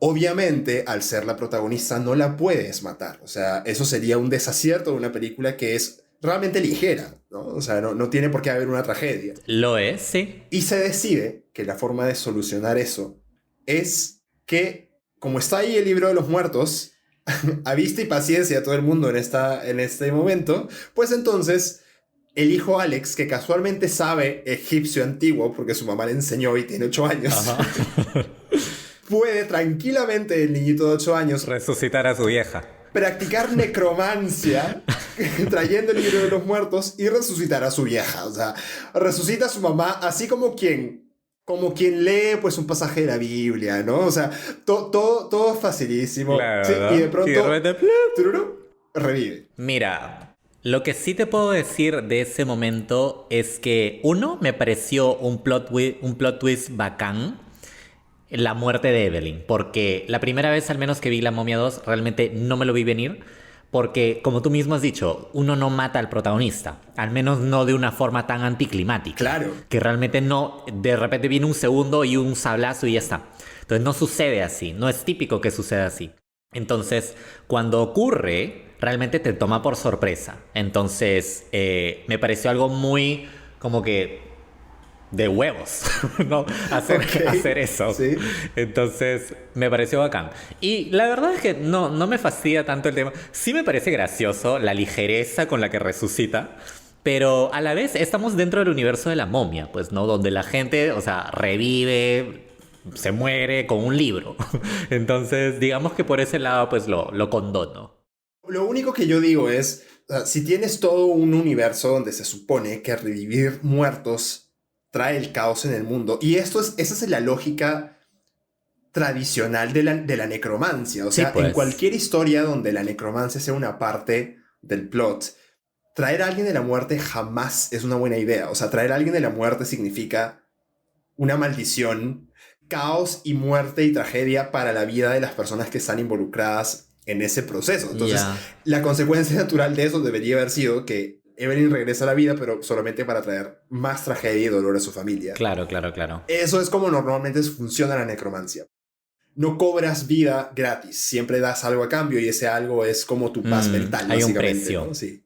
Ya. Ok, interesante. Creo que quizá no todos somos, ¿no? Tan, digamos, no estamos tan metidos en necromancia como lo estás tú, ¿no? Entonces no conocíamos esa parte. Puede ser. No sé. La ignorancia es atrevida. Pero sí. Válido tu comentario. Es como que, "What? No te preocupes, yo tengo el libro." A ver, aguanta. Página 8. Acá me saca el libro del sobaco y revivo que tú quieras. Revivo a tu abuelita, revivo a tu tía que se murió, revivo a que sea. Claro, ya que estoy en eso de una vez. El niñito se hubiera podido ser millonario, ¿no? Reviviendo gente toda la vida, pero bueno. Literal. Yo sé que quieres hablar un poquito acerca del CGI, del Rey Escorpión en la segunda, así que dale. Ok, hablemos, ya que estamos entrando al tema de la calidad visual de La momia regresa, hablemos por favor del Rey Escorpión. ¿Qué representa para ti la calidad visual de ese personaje en esta película? Bueno, risa. O sea, inspira risa, la verdad, hay que decirlo, ¿no? Un personaje que supuestamente debería ser atemorizante e intimidante, de repente tú lo ves y dices, "You shitting me?" O sea, realmente esa weá es como que el ejemplo clarísimo del CGI mal hecho. Porque, o sea, se ve recontra barato, recontra hiper barato, no convence, no asusta, se ve falsísimo. O sea, ¿qué más, pues? Mira, yo me acuerdo que yo jugaba en PlayStation 1 el juego de Harry Potter. Ya. Y la calidad de esos gráficos era exactamente la que tiene el Rey Escorpión en La momia regresa. O sea, ¿qué hablas? Y justo lo jugaba por esa época, ya. ¿no? 2001. Es una cosa irrisoria. Sí. O sea, completamente ridícula. Se ven los ángulos del gráfico. O sea, no es algo tridimensional perfecto, sino que se ven ángulos rectos de pronto en el cuerpo del personaje, los ojos completamente falsos, o sea, los ojos son como... Sí, el pecho era súper raro también. El pecho, sí. Entonces, o sea, de lo que, ok, o sea, La Roca, Dwayne Johnson, gracias a Dios, hace una aparición en cuerpo entero y en persona, al principio, en el prólogo de la película. Mira, esta fue la película que catapultó a La Roca como en Hollywood. Sí. Si su única aparición hubiera sido como el Rey Escorpión en CGI, al final... Ya convertido. La carrera de La Roca no habría existido jamás. O sea, Rápidos y Furiosos no habría existido jamás. Sí, creo que es cierto. Porque lo hubieran vapuleado, pues, ¿no? O sea, olvídate. Imagínate, o sea, habría sido la burla de la WWF que lo convirtieron en un escorpión mal hecho en computadora. Sí. Tal cual. Y sabes qué, aprovechando que estamos hablando de eso, siento que uno de los errores de la segunda película es justo en estas criaturas, una suerte de pigmeos, sí, como pequeñitos que de repente los atacan, que no se explica nunca qué miércoles son, pero que sin embargo están ahí. Y que son... Yo no entiendo si son monos. Yo no sé. Porque no emiten, o sea, no emiten sonidos como los de las otras momias, emiten sonidos de simios. Claro, o sea, de simios. Parecen monos. Monos tití claro. momificados, ¿no? No entiendo qué cosa es eso. Un mono charapa ahí, un mono charapa momia. ¿En qué momento momificaron al mono charapa? Quiero saber, por favor. Por favor, explíquenlos cómo el mono charapa quedó momificado en Egipto. Oye, es que es inexplicable realmente, o sea, yo soy fan de estas películas, sí, pero puedo, no, o sea, hay que dar crédito cuando se merece y también lo opuesto, ¿no? Puedes tener sentido crítico, por supuesto. Claro, o sea, y esta aparición de estos pigmeos en la segunda película realmente es mala simplemente porque le quita el ritmo que tenía previo, porque hasta antes de eso digamos que todo va en un ritmo bastante bueno, o sea, hay una sensación de peligro real y de repente que aparezcan esos monos. O sea, es súper random y como que no me gustó. Eso es algo que no me gustó de la segunda, la verdad. Ahora, la escena en la que los monos aparecen, o sea, ellos básicamente son una herramienta para infundir un poco más de miedo, ¿no? Y la escena en la que aparecen y atacan por primera vez es una escena que también es muy como de película de terror. De terror, ¿no? exacto. Y es una escena copiada. Es una escena ¿De copiada de Jurassic Park. De Jurassic. Oh, sí, claro. Están en la jungla un grupo de personas, ¿no? Ya. Tratando de cazar, entre comillas, a alguien. En ese caso eran los miembros de la secta, digamos, que van a revivir a Imhotep. La hierba es alta, entonces los cubre casi como que hasta el pecho, ¿no? Y de pronto empiezan a ser arrastrados por algo, una fuerza misteriosa que los arrastra hacia abajo y se los come, ¿no? En Jurassic Park eran los dinosaurios, en La momia regresa son los pigmeos / monos momificados. Que realmente es totalmente inverosímil que estos pigmeos diminutos, porque son chiquitos, tengan esa fuerza, pues, ¿no? Para traerse abajo como que 30, 40 hombres de un ejército, ¿no? O sea, realmente dejó mucho que desear esa parte, la verdad. Yo sí siento que en general, exceptando por favor al Rey Escorpión sobre todo, a los pigmeos también, pero la calidad de los efectos visuales de La momia regresa me parece que sí avanzaron, es decir, hay una diferencia, ¿no? Entre La momia del 99 y La momia regresa del 2001, tiene ciertas mejoras. Yo por ejemplo, rescato mucho la escena en la que Imhotep forma una columna de agua gigante con el agua del río Nilo, aparentemente, ¿no? Y el agua se ve bastante real. No se ve tan real la cara de Imhotep en el agua, como impresa en el agua, pero el agua en sí, la columna de agua, se ve súper real. Entonces, tú ves una evolución como en los efectos visuales. Y esta columna de agua, y menciono esto también porque me encantan estos pequeños paralelos entre la segunda y la primera. En la primera hubo una columna de arena. De arena, claro. Y en la segunda hay una columna de agua. Entonces, me encanta que hayan seguido un poco esa línea de ataque, ¿no? Para Imhotep. Y hablando de cosas que sí están logradas en la segunda, por supuesto hay muchas. Mi escena favorita particular es la lucha con dagas entre Nefertiti y Anaxunamun, por ejemplo, que me parece buenísima. Es muy buena, es muy buena. También me gusta mucho. Es genial. O sea, ¿quién no quería ser Nefertiti? O Anaxunamun ahí. O sea, todos. ¿Tú, Nefertiti o Anaxunamun? Pucha, no sé, ¿ah? O sea, diría una parte de mí que tiene el ángel de Nefertiti, pero por otro lado, cuando me siento así, cuando quiero ser perrísima, Anaxunamun de ley, pues, ¿no? Yo también iba a decir lo mismo, ¿no? De día Nefertiti y de noche Anaxunamun. Y de noche Anaxunamun, me exacto. encanta. Exacto, claro.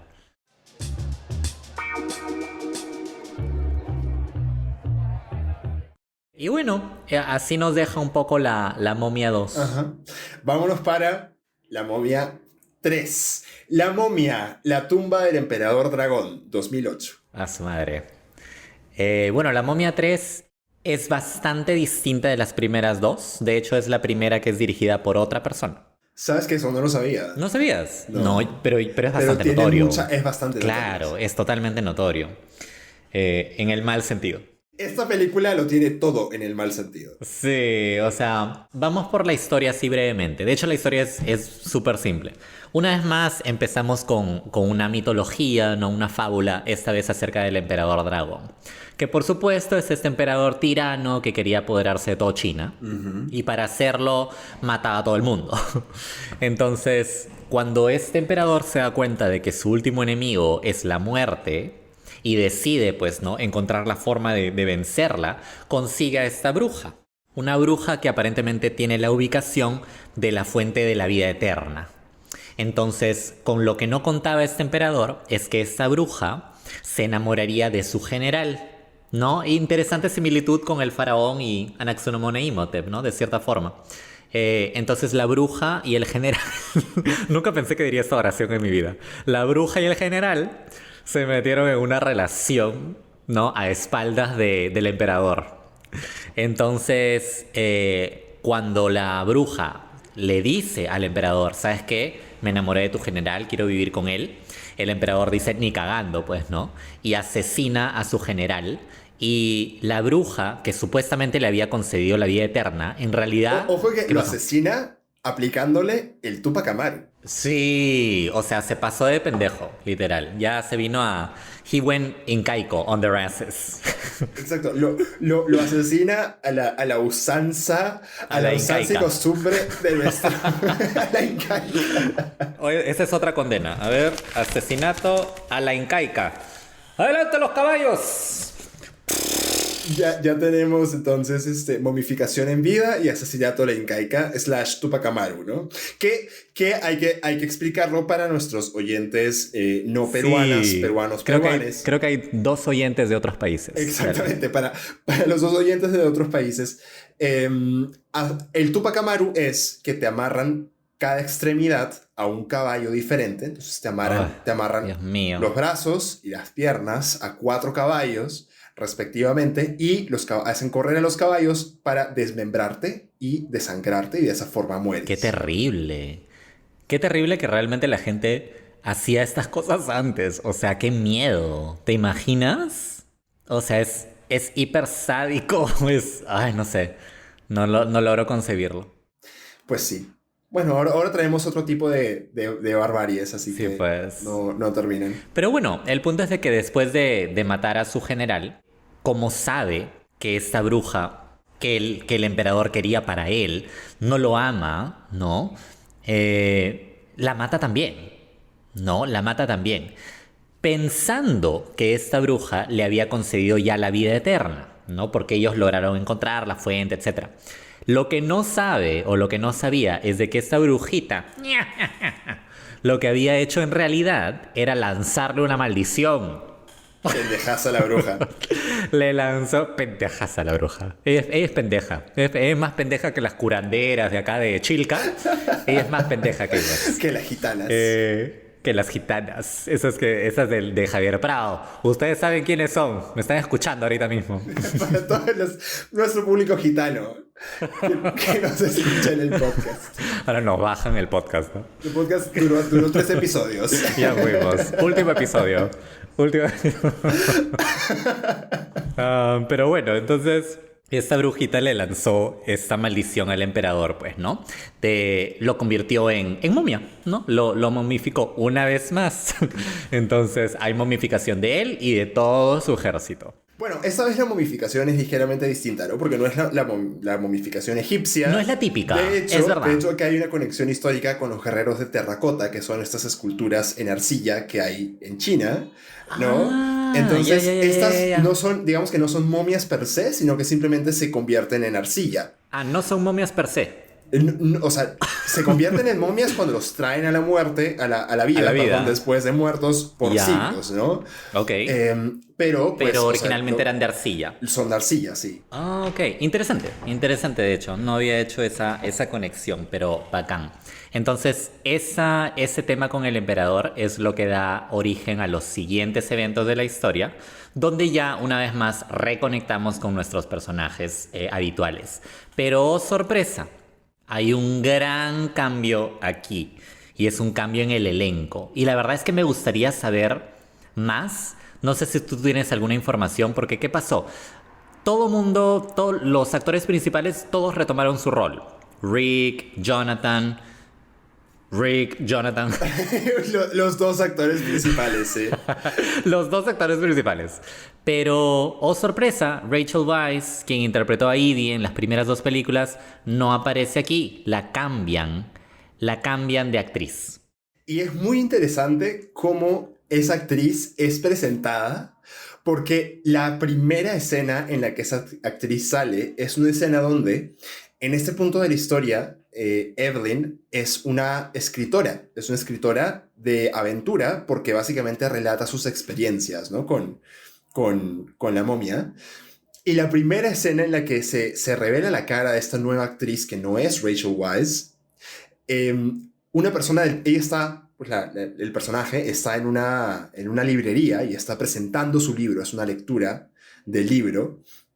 Termina de leer y empieza a recibir preguntas del público, y una mujer del público le dice, como que le pregunta como si es verdad que ella realmente pasó por todas esas experiencias, porque fue hace muchos años y son experiencias tan locas, ¿no? Entonces y se hace un zoom in a la cara de esta nueva actriz. Ajá, que María se llama Bello. María Bello, ¿no? Y ella le dice, sí, es como si hubiera sido una persona totalmente distinta, ¿no? Entonces hay una broma autorreferencial, Ligera, ¿no? interna. Exacto, de la película. Mrs. O'Connell, we're all dying to know. Is the Scarlett O'Keefe character really based on you? Honestly, I can say she's a completely different person.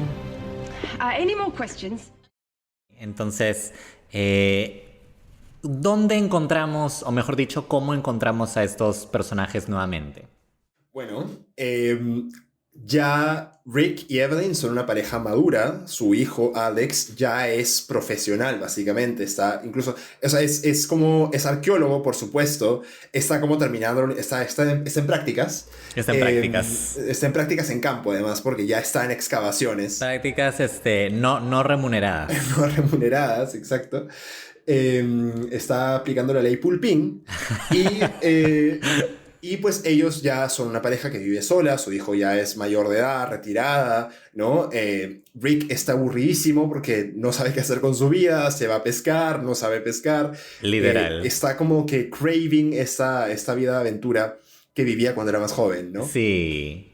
Y Evelyn también. Y Evelyn también. O sea, ella es escritora y el escritor es una forma de tener como esa reminiscencia, pero no es suficiente, ¿no? Están buscando aventuras. Sí, de hecho me parece muy interesante.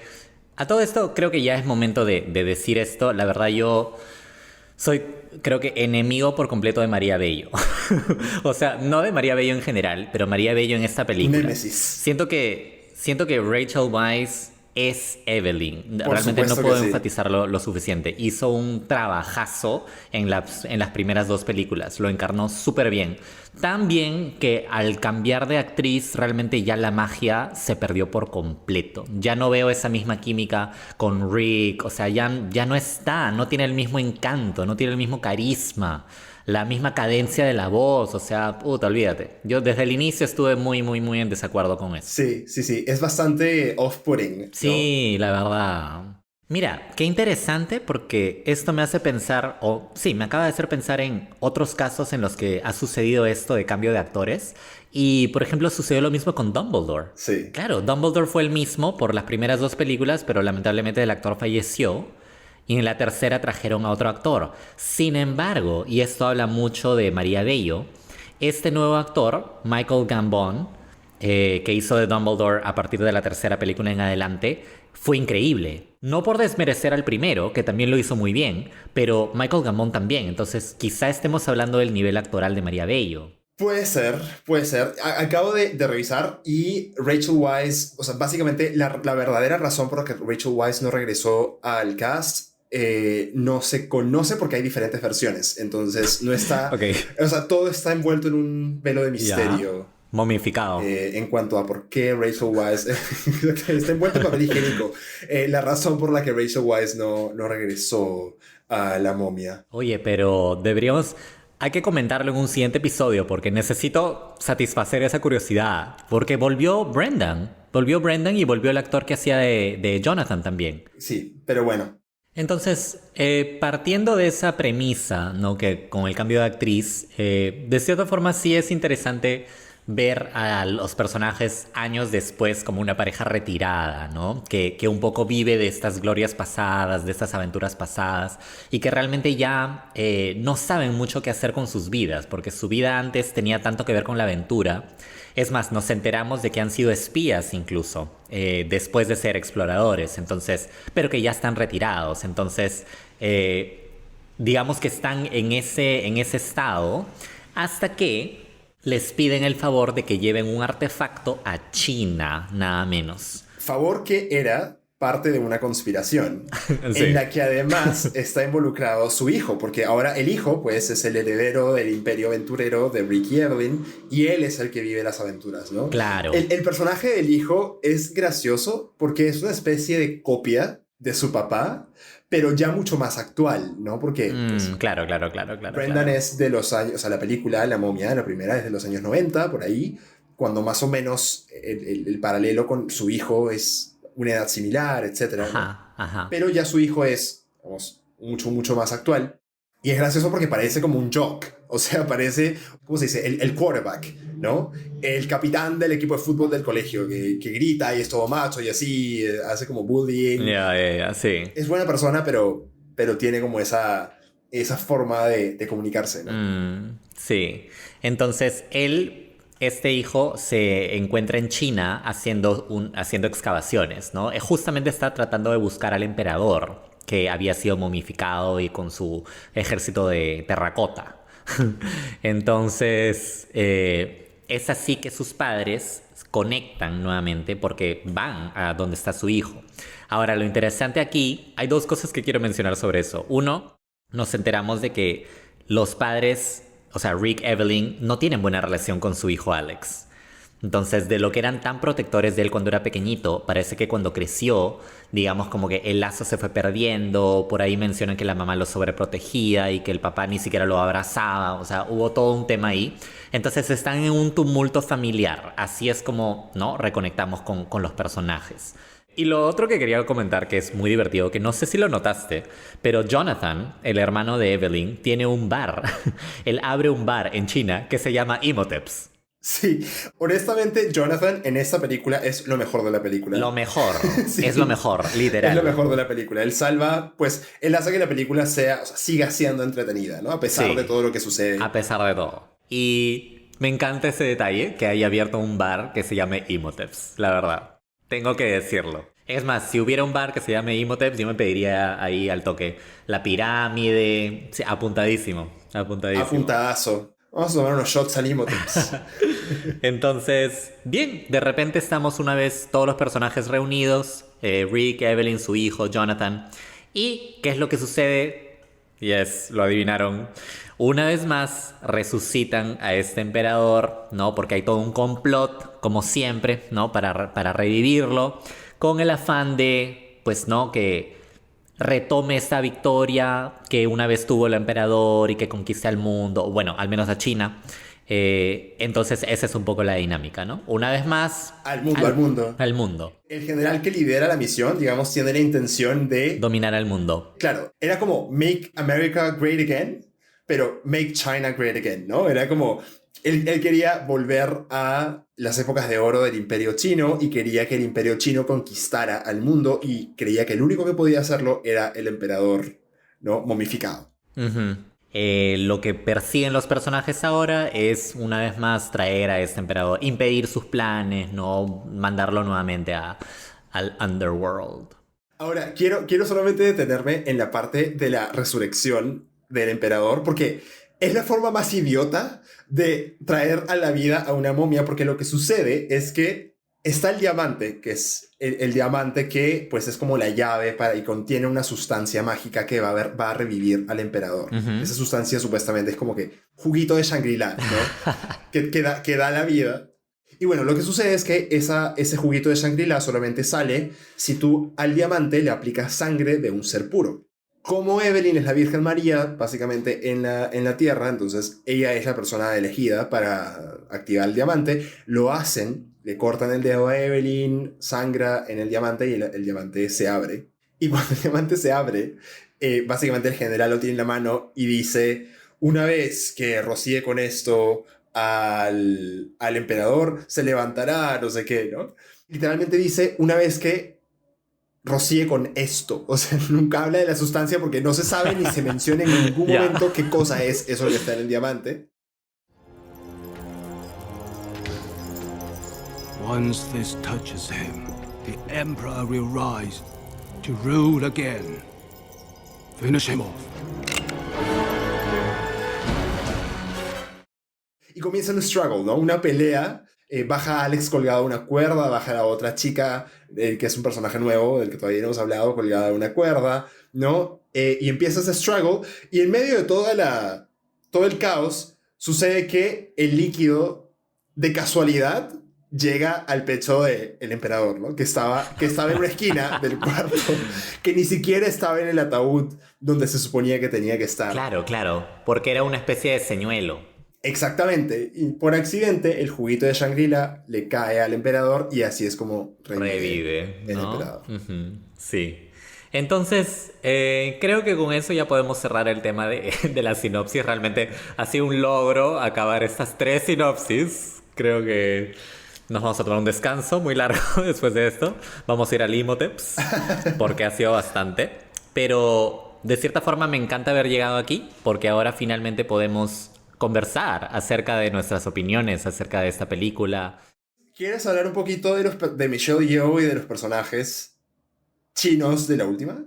Bueno, o sea, la bruja de la que hablamos al inicio es interpretada por Michelle Yeoh. De la cual ya hemos hablado en un episodio anterior. De la cual ya hemos hablado antes. Mira, lo que yo opino es que fue una actriz un poco desperdiciada, realmente. No siento que lo haga mal, pero en el contexto que le dan, con el diálogo que le dan, con la situación que le dan, realmente como que no llega a muchos sitios. No llega a tener un impacto, pues, inmenso, ¿no? Definitivamente. Esa es un poco mi opinión. No tengo nada en contra. Es más, me encanta esa actriz. Pero siento que fue un poco mal utilizada, ¿no? Ahora, el emperador...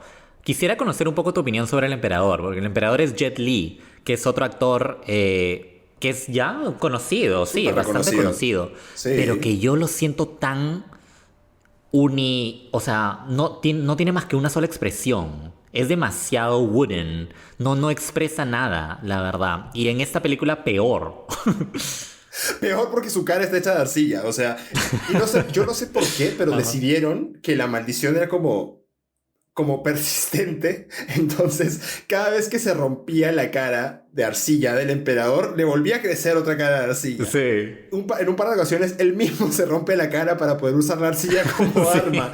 O sea, literal. Más ridículo y jalado de los pelos no puede ser. Sí. Imposible. Mira, ahora que mencionas eso, hay la tercera película en particular es la que tiene las situaciones más inverosímiles de todas. Absurdísima. Y eso realmente ya te quita por completo de un disfrute natural de la película, ¿no? De este enfrascarse y realmente emocionarte por los personajes, temer por ellos. En la última no hay nada de eso, o se ve muy reducido porque ves cosas realmente que no tienen ni pies ni cabeza, como que de la nada a un personaje se le ocurre invocar yetis.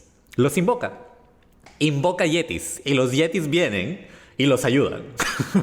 O sea... Yo no entiendo de dónde carajo salieron los yetis en esta película, ni de quién fue la decisión de que en el guión de La Momia, la tumba del emperador dragón, iban a aparecer yetis. Es decir, vemos más yetis que dragones en la película... Y que momias, La Momia, la tumba del emperador dragón, y que momias. También. Sí, o sea... Una de las escenas, digamos, principales en La Momia 3 es justamente después de que despierta el emperador y hay esta persecución en las calles. Realmente, o sea, las escenas de acción en la primera y la segunda tienen un efecto de realismo, tienen ese impacto. Pero en la tercera yo no me creo ni por un segundo que estos actores estén haciendo eso. O sea, se ve demasiado falso, demasiado, no sé, phony.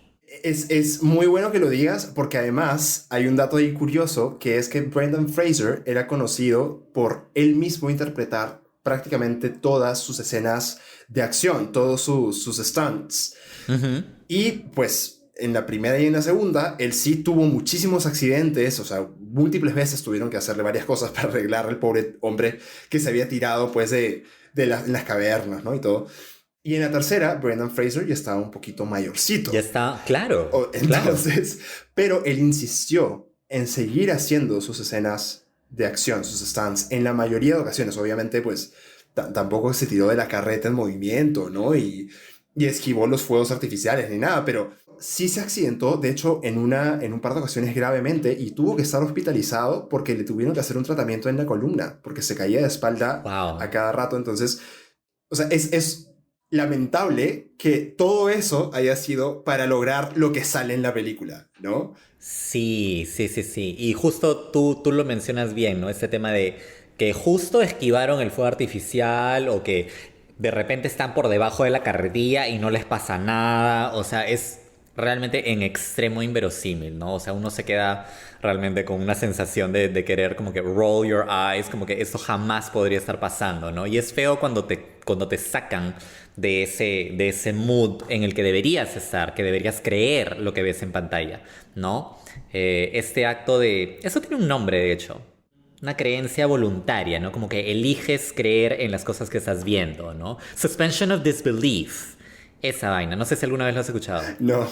Ahí para nuestros oyentes adeptos, para que lo busquen. Este es el momento Marta Hildebrandt de No se dice canchita. Sí, la suspensión. Pero ¿cómo sería disbelief? Puta madre, me agarró. Suspension of La disbelief. descreencia. De la descreencia, no sé. ¿no? El momento básicamente donde tú dices, sí, evidentemente estoy viendo una película, pero ¿sabes qué? Voy a enfrascarme y voy a, digamos, darle validez a lo que estoy viendo, ¿no? No porque ves a un superhéroe vas a decir, ¡ay, eso nunca ocurriría! O sea, obviamente nunca ocurriría, pero eso es parte de la magia del cine, ¿no? Entonces, como un acuerdo entre la audiencia y lo que están viendo. Claro. Lo cual se rompe totalmente cuando en una película de momias y dragones te ponen a un yeti, ¿no? Totalmente, exacto. Ahora, ya que hablamos del tema de Brendan Fraser, solamente quería tocar ese punto porque Brendan Fraser acaba de ser tendencia en redes por un suceso que pasó, que es recibió una standing ovation, un aplauso, una ovación de pie de parte del público en un certamen, ¿no?, cinematográfico por la película The Whale, que él acaba de protagonizar, que es una película que está por salir este año. Sí. Evidentemente aclamada por la crítica, parece que es una película que se las trae y que probablemente comentaremos en un capítulo en el futuro. Y Brendan Fraser se pone a llorar, ¿no? Porque en los últimos años él ha tenido bastantes baches y obstáculos en su vida muy fuertes. Sí. Justo más o menos desde la época en la que la tercera película de La Momia salió. Entonces, esa película arruinó la vida de todas las personas involucradas, incluida y sobre todo la de Brendan Fraser, ¿no? Fue la maldición. La maldición de la momia. O sea, no es tan mala, amigos, amigas y amigues, pero es bastante... ¿Sabes qué opino yo de la tercera? Que me parece de las tres la más descartable de todas. Es absolutamente innecesaria esa película. Tranquilamente te puedes quedar con la 1 y la 2 como una conclusión bastante bonita, bastante lograda. Mismo director, mismo reparto, misma línea, mismo mood de la película, pero la tercera cambia todo. Ya ni siquiera estamos en Egipto, ya cambiaron hasta la locación.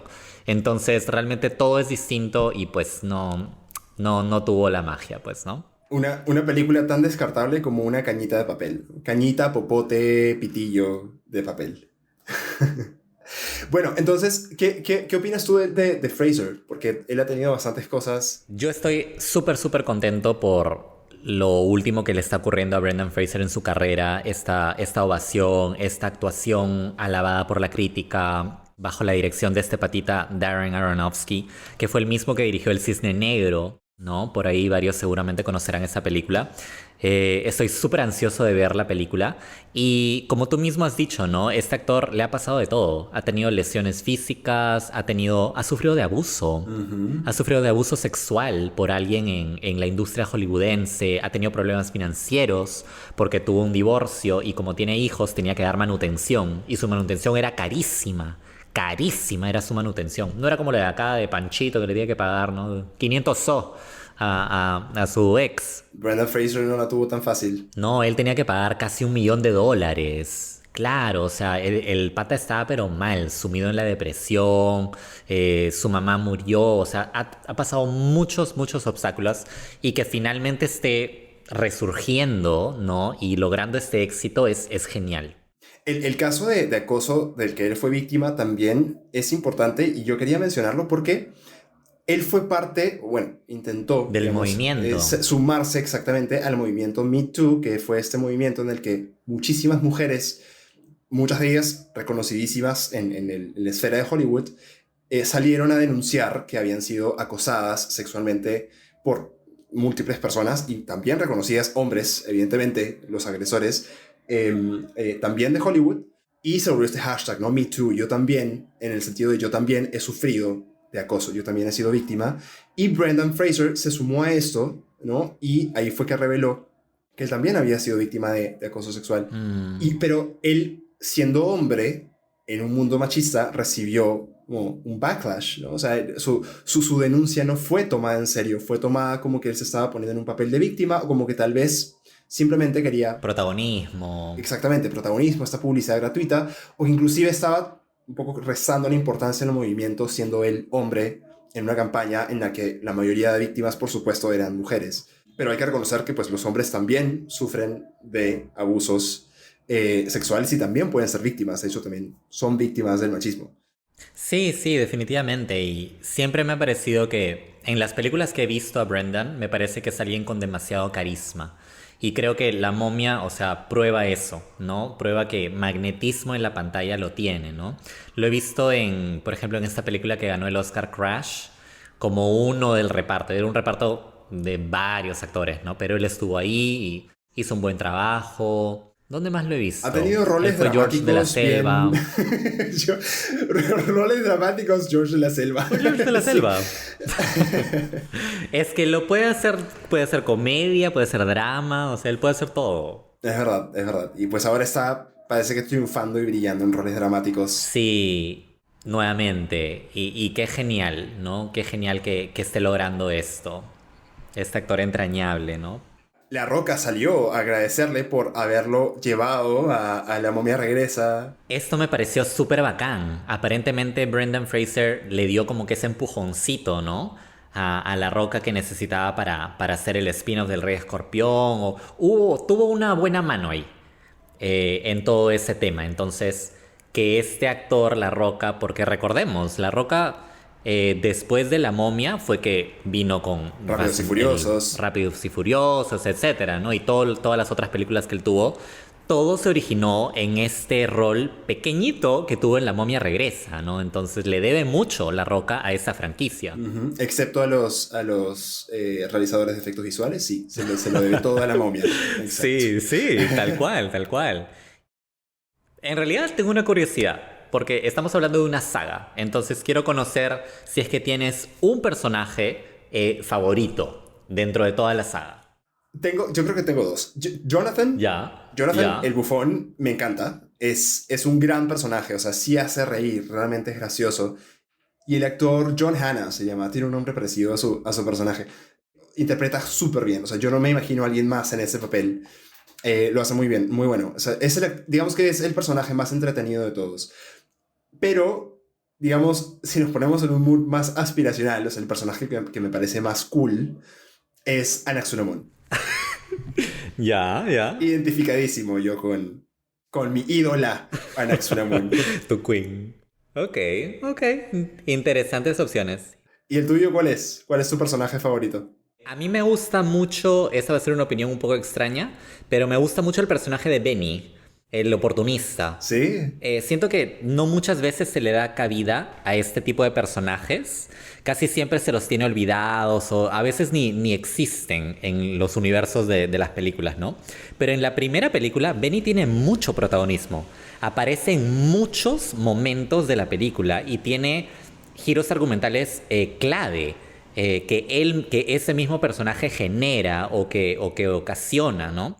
Entonces, me gusta mucho su evolución / involución, esta suerte de oportunista en el que realmente uno dice y hasta le causa risa, ¿no? Pero que en realidad, o sea, te puede traicionar por completo, ¿no? Entonces, me parece que fue muy bien actuado y es muy interesante como personaje. Entonces, lo elegiría a él, definitivamente. Okay. Y creo que tendría que elegir... Mira, yo me voy a quedar con Evie.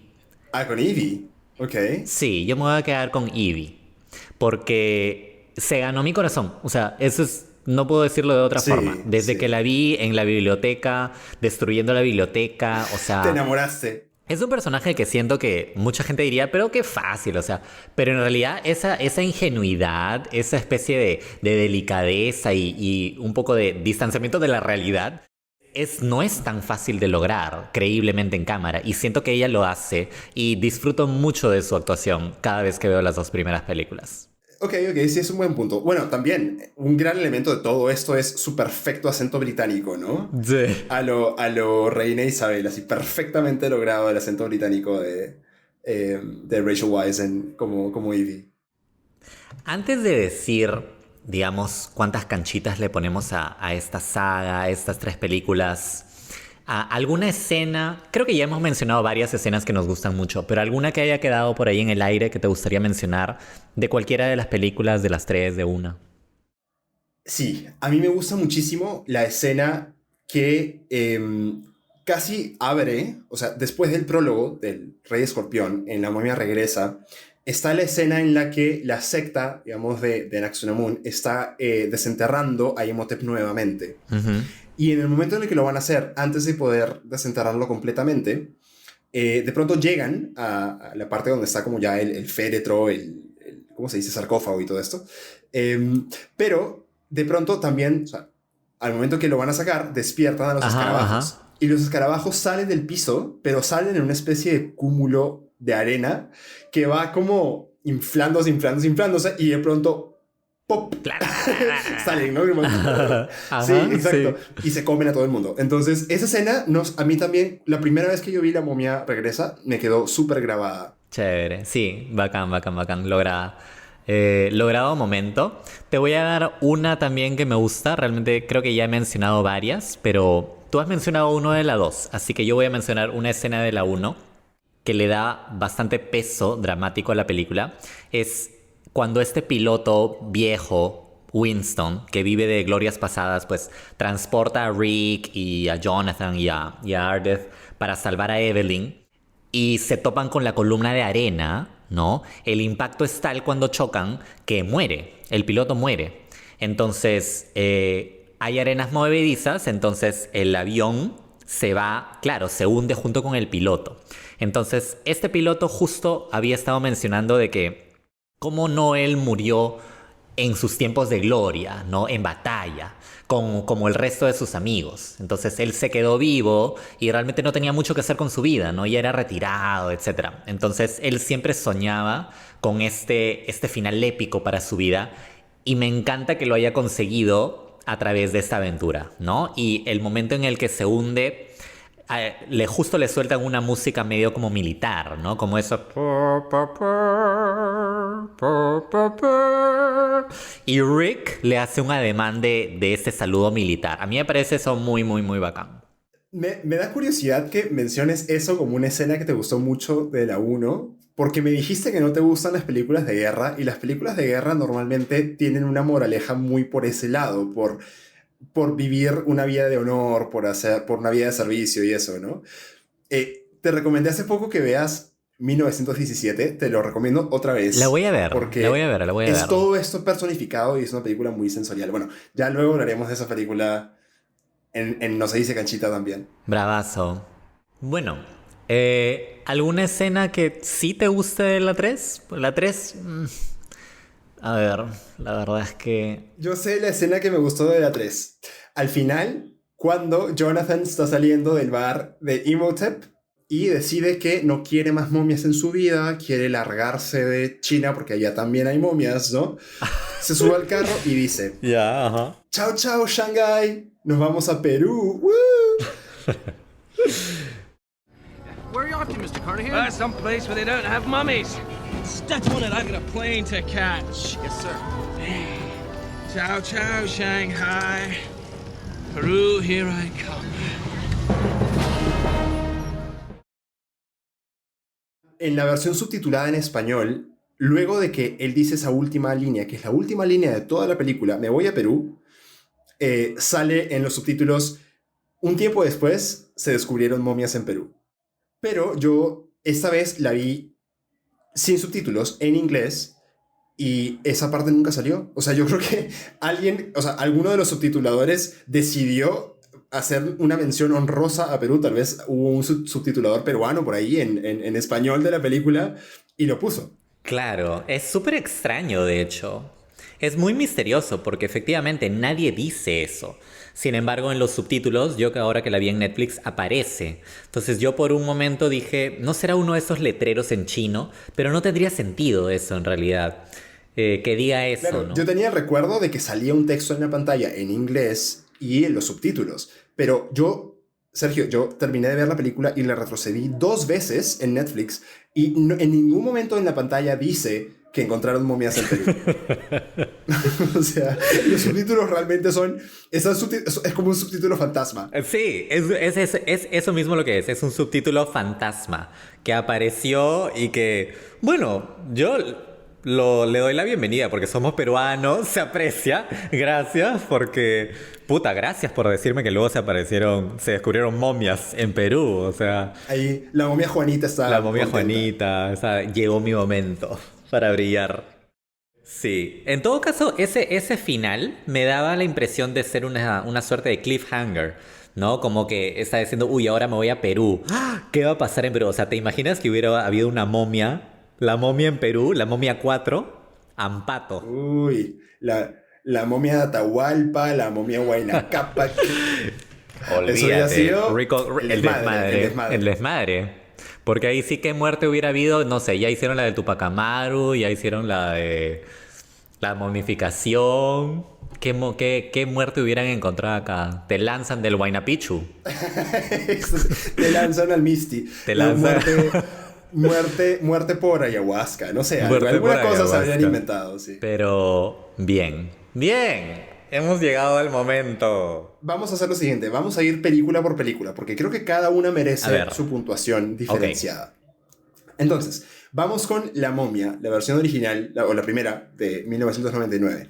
¿Cuántas canchitas le da Sergio Lescano a La Momia? Yo le voy a dar 7.5 canchitas. Yo le doy exactamente el mismo rating a La Momia. 7.5. ¿Igual? Sí. ¿7.5? Sí. Ok. Para mí la primera es realmente el sinónimo de cine de aventura. Es un ejemplo perfecto de cine de aventura. No es una película para reflexionar, no es que te dejen moralejas, no es que, digamos, va a tener un efecto profundo en tu filosofía de la vida. No. Pero como entretenimiento puro, es genial. O sea, la pasas súper bien. Tiene un factor que te hace verla sin cansarte. O sea, puedes ver esta película N veces y seguir disfrutándola, ¿no? Entonces yo creo que eso habla muy bien de esta primera película. Sí, yo también. Y yo también le doy ese puntaje de 7.5 muy consciente de la época y el contexto histórico, digamos. O sea, el contexto de la película. Le doy el puntaje en contexto, porque si esta película saliera tal cual, tal vez con efectos visuales mejorados en 2022, yo no le daría ese puntaje. O sea, no por la historia, no por los personajes, pero considerando que es una película de 99, sí creo que merece un 7.5. Perfecto. Pasemos a La Momia Regresa. ¿Cuántas canchitas le das a La Momia Regresa? A La Momia Regresa, yo le voy a dar 6.5 canchitas. Ok. Lo que me gusta es que es una fiel sucesora de la primera. O sea, realmente se esforzaron en mantener la misma línea, la misma calidad visual incluso. Son muy similares. Y eso me gusta porque uno se enamoró de los personajes en la primera. Y se enamoró de este mood, ¿no? Todo egipcio. Entonces es bacán que lo hayan conseguido volver a poner en pantalla en la segunda. Quizá los pigmeos me resultaron demasiado inverosímiles y como que le bajaron un puntaje.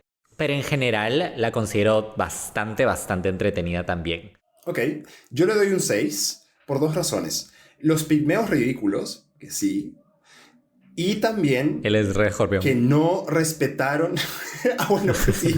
Por tres razones. Los pigmeos ridículos, el rey escorpión... Y el peor CGI de la historia. Absurdo. Y que no respetaron las leyes de la necromancia. Que dicen que cuando tú juegas con la muerte llegará a ti por otros medios y encontrará la manera de hacerte la vida miserable. Ok. Y finalmente llegamos a la última película, la del Emperador Dragón, a la cual realmente, mira, con el dolor de mi corazón, tengo que darle unas 3 estrellas, la verdad, o 3 canchitas, perdón. Realmente se siente desde el inicio como una película muy innecesaria, muy descartable, de la que realmente no te vas a llevar ni a acordar casi nada. La química entre los protagonistas ya no está porque cambiaron de protagonista. Como mencioné antes, es la que tiene eventos más inverosímiles, como los Yetis, o que todo el mundo sobrevive a todo. Y realmente la magia de las primeras dos no está en esta tercera para nada. Así que 3. Y eso es ser generoso, creo. Yo también le voy a poner un 3. Creo que hay peores películas. Creo que, por ejemplo, en cuestión de efectos visuales, esta película estuvo cool. Algunos momentos graciosos por ahí. Sí, salvables por Jonathan. Algunas escenas, exacto. Se aprecia, por ejemplo, no sé, las escenas de artes marciales que son interesantes. El vómito de la vaca. Se aprecia el vómito de la vaca. Yo lo aprecio. ¿No? Que vomita sobre Jonathan una sustancia verde que parece un pegaloco ahí, medio extraño. Aprecio también muchísimo los gallazos que le salen a Brendan Fraser cuando grita, porque Oye, sí. en esta película yo no entiendo por qué, pero hay varias escenas en las que habla gritando muchísimo. No entiendo por qué. Y le salen unos gallos de padre y señor mío que son bien increíbles. chistosos. Pero también aprecié cada uno, todos y cada uno de esos gallos. Sí. Sin los gallos de Brendan Fraser le habría puesto un 1.5, pero ya que los gallazos salieron, le pongo un 3. Sí, o sea, siempre es... Para alguien que se enamora de los personajes de una primera película, siempre es bonito reencontrarte. Entonces, uno siempre va a apreciar los gallos de Brendan Fraser, la comicidad de Jonathan, ¿no? Pero da un poco de penita, ¿no? Cuando lo que está alrededor no está a la par, ¿no? Cuando el guión está medio flojo, cuando los efectos están malos, etcétera, ¿no? Pero, bueno, en líneas generales, solo quisiera decir que La Momia va a ser esa trilogía que la gente puede disfrutar una y otra vez. Eso sí lo garantizo. Y si no has visto estas películas, hazlo y te aseguro que la vas a pasar muy bien, al menos con las primeras 2. Es cierto. Son películas que las primeras 2 sí se aprecian. O sea, creo que sí entretienen. Nunca te dejas de reír. Renzo, en todo este tiempo que hemos estado conversando, tranquilamente pudimos haber visto La Momia.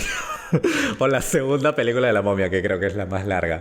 Pero era necesario. Realmente no tenía mucho sentido Desmenuzar. Claro, no podíamos hacer 3 episodios para cada momia, ¿no? De frente ya metimos a las 3 en el mismo sarcófago y ya, ¿no? Y ya, sí, que se las coman los escarabajos.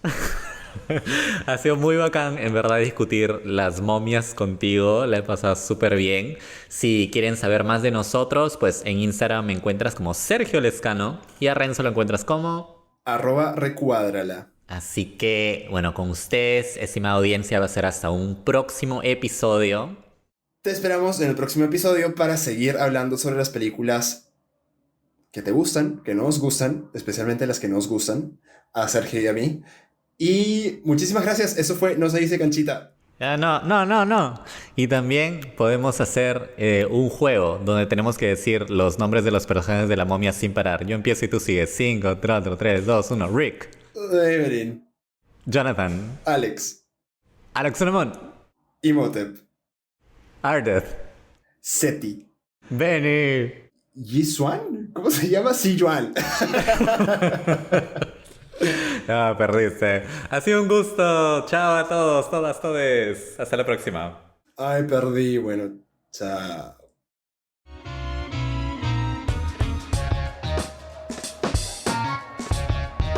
Queremos escucharte a ti también. Búscanos en redes como @canchitapodcast y compártenos lo que tú piensas sobre la película o serie de este episodio.